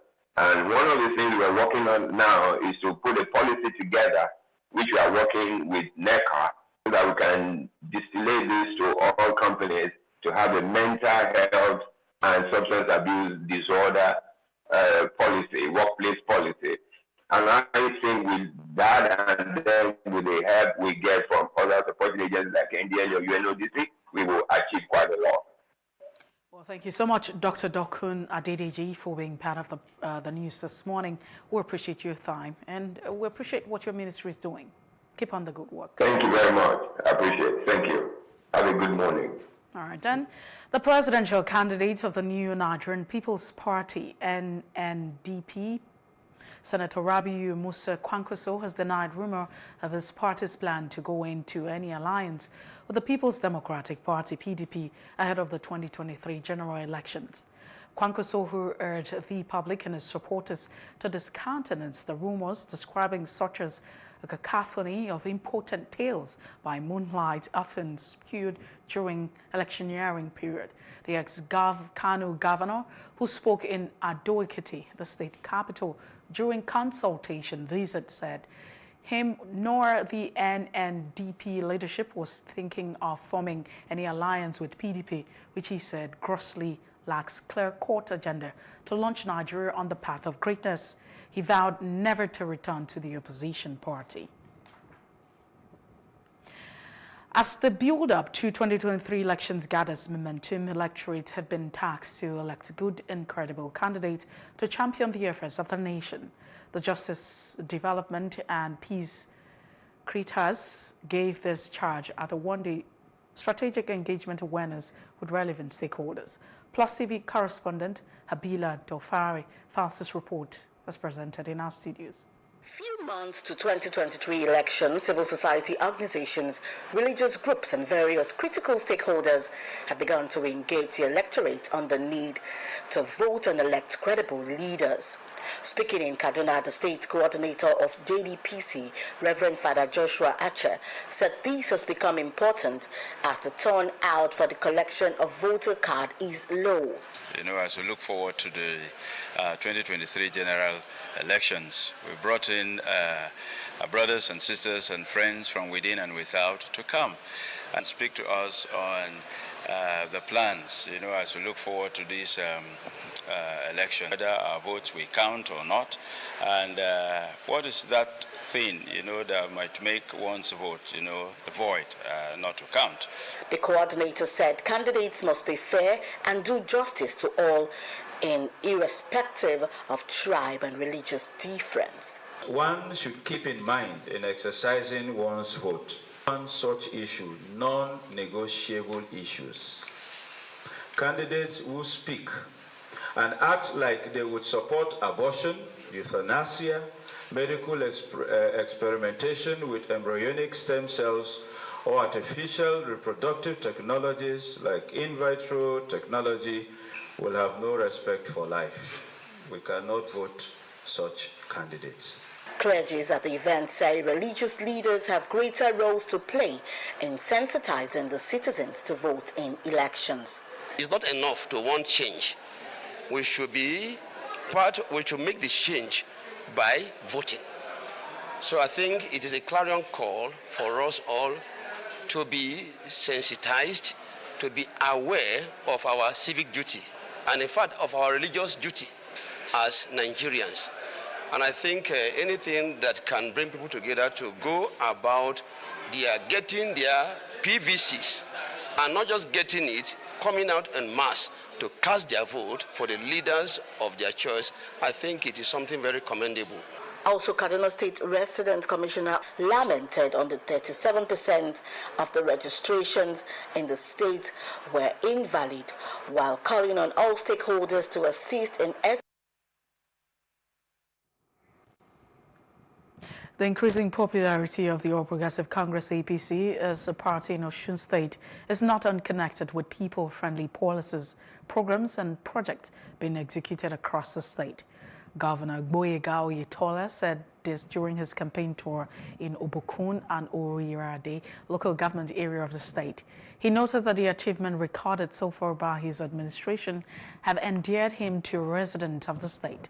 Some APC leaders in the area said the governor's administrative competence and magnanimity in infrastructure development are factors that have attracted to the APC folds most of those who previously belonged to other parties. I believe with the turnout and the performance during the primary, I believe it's not the same thing. We are making serious inroads into it.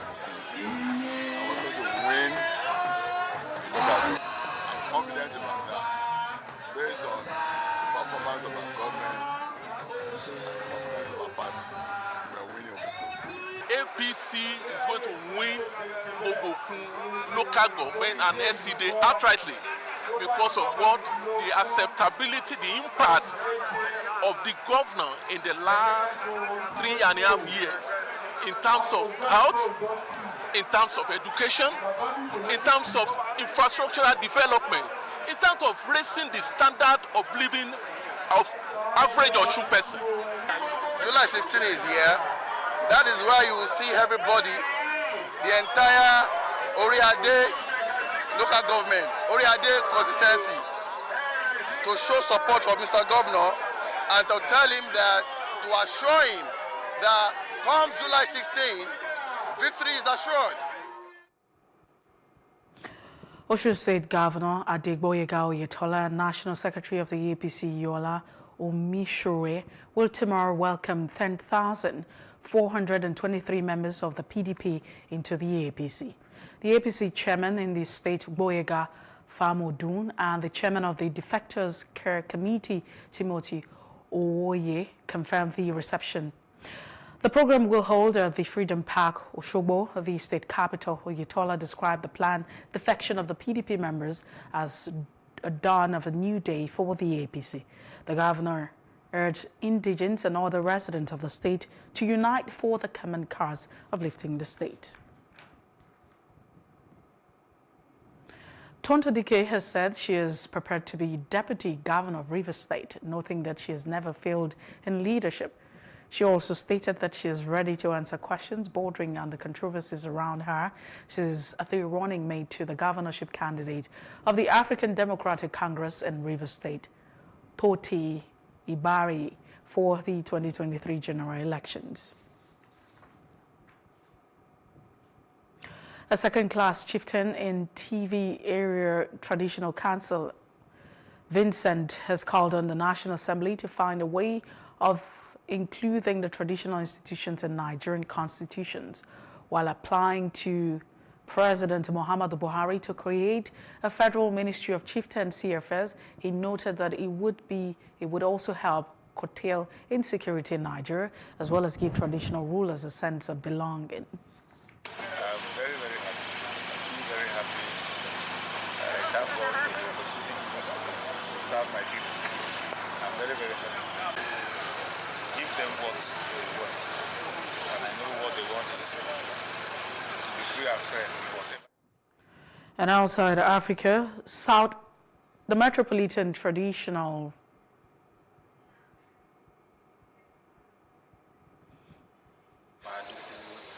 My prayer is to Yeah, because that's what I saw. That's what I saw. read the entire community, which I'm holding now farmers, the kindred heads, and the entire Makudi local government. I'm very excited. What God has done for me, I didn't know I would be lifted up from the down where God has put me, but He has lifted me up. I'm very grateful that I want to be fair in doing my work, with fear of God, and carry everybody along, so that I will do my work as I am given the power to do my work.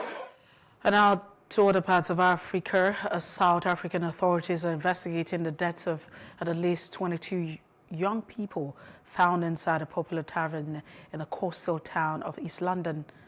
State broadcaster reported the deaths resulted from a possible stampede, but was scanty on details as the exact cause of the deaths, which remains unknown.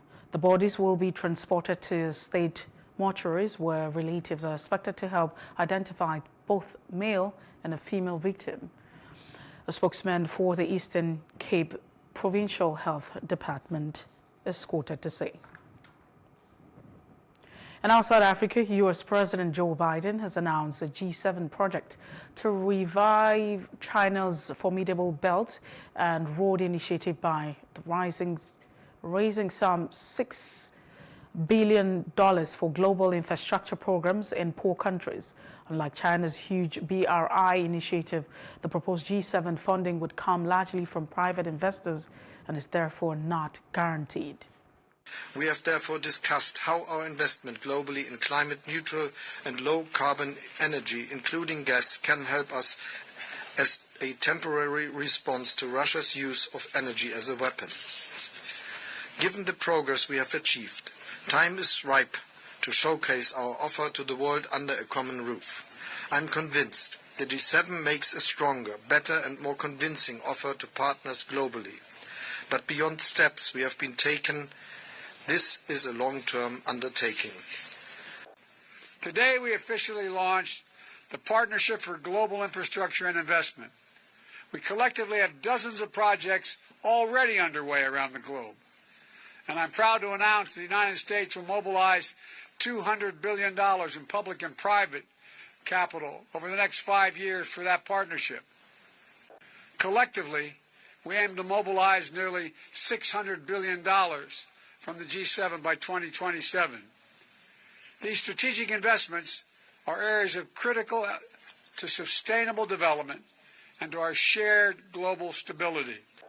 Team Europe is mobilizing 300 billion euros till 2027 over the next 7 years from both public and private sources.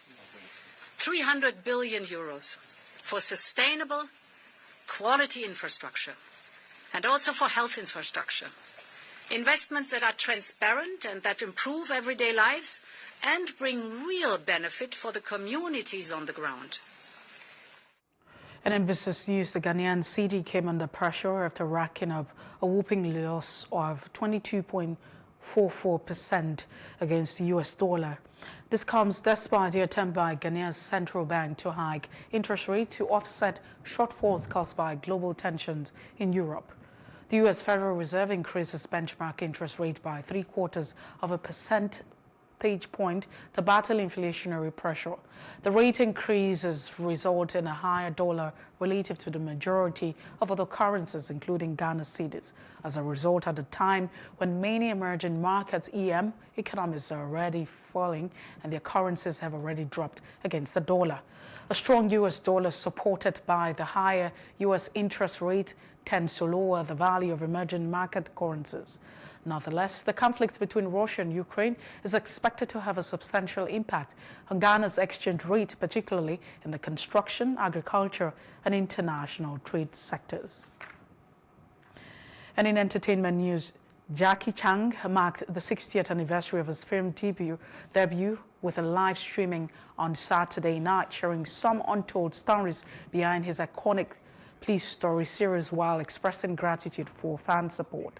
With dedication, tenacity, and persistent pursuit, Jackie Chan has created many jaw-dropping action scenes, and there's also many hardship behind these astonishing clips. In the movie Police Story, there's a scene that Jackie slides down from a height of dozens of meters by holding electricity wires connected to a light on the ceilings. And this extremely dangerous action was done by himself. Jackie Chan's industrious and dedicated spirit has also influenced many young actors. Chinese actors Nicholas Sing Chongfeng, who also collaborated with Chang on the filming of New Police Story, said he has always been admiring and following the footsteps of Jackie Chan. And in sports news, Gabriel Jesus is poised to join Arsenal from Manchester City after agreeing personal terms on a 5-year deal. He will move for a fee of £45 million, following an agreement between the two clubs. His counterpart, Edu Arsenal's technical director and head coach Mikel Arteta were a key factor in Jesus accepting the offer to move to Emirates Stadium.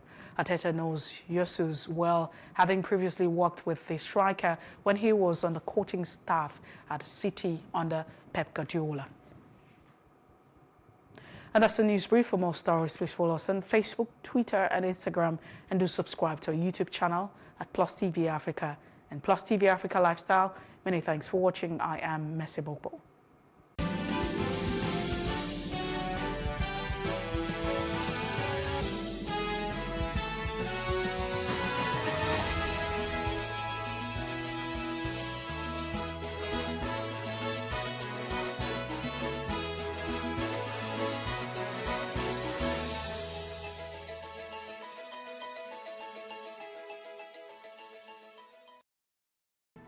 There is no voting on social media. To vote, you would require a permanent voter's card. To get your PVC, visit cvr.inecnigeria.org. Create your account with a valid email address and start the registration process. An activation link will be sent to you. Click on the link and activate your account. Fill out the form, pick and submit a convenient date and time for your biometrics. Print the application slip, which should have your QR code. On the appointed date, go to the nearest INEC office for your biometric capturing. Thereafter, you will get a registration slip to pick your permanent voter's card when ready. Get your PVC today. This message is from PlusTvAfrica.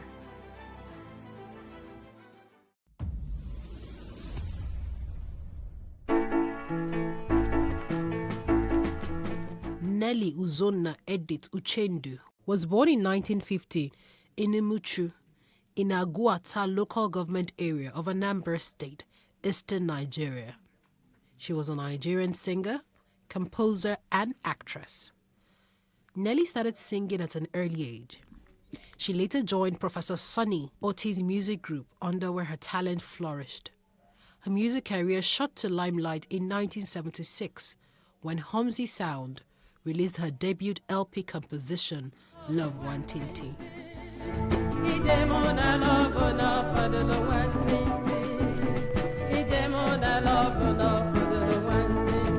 Thereafter, hits like Waka, Akabueze, and Mama Hauser further established her place in the Nigerian music industry.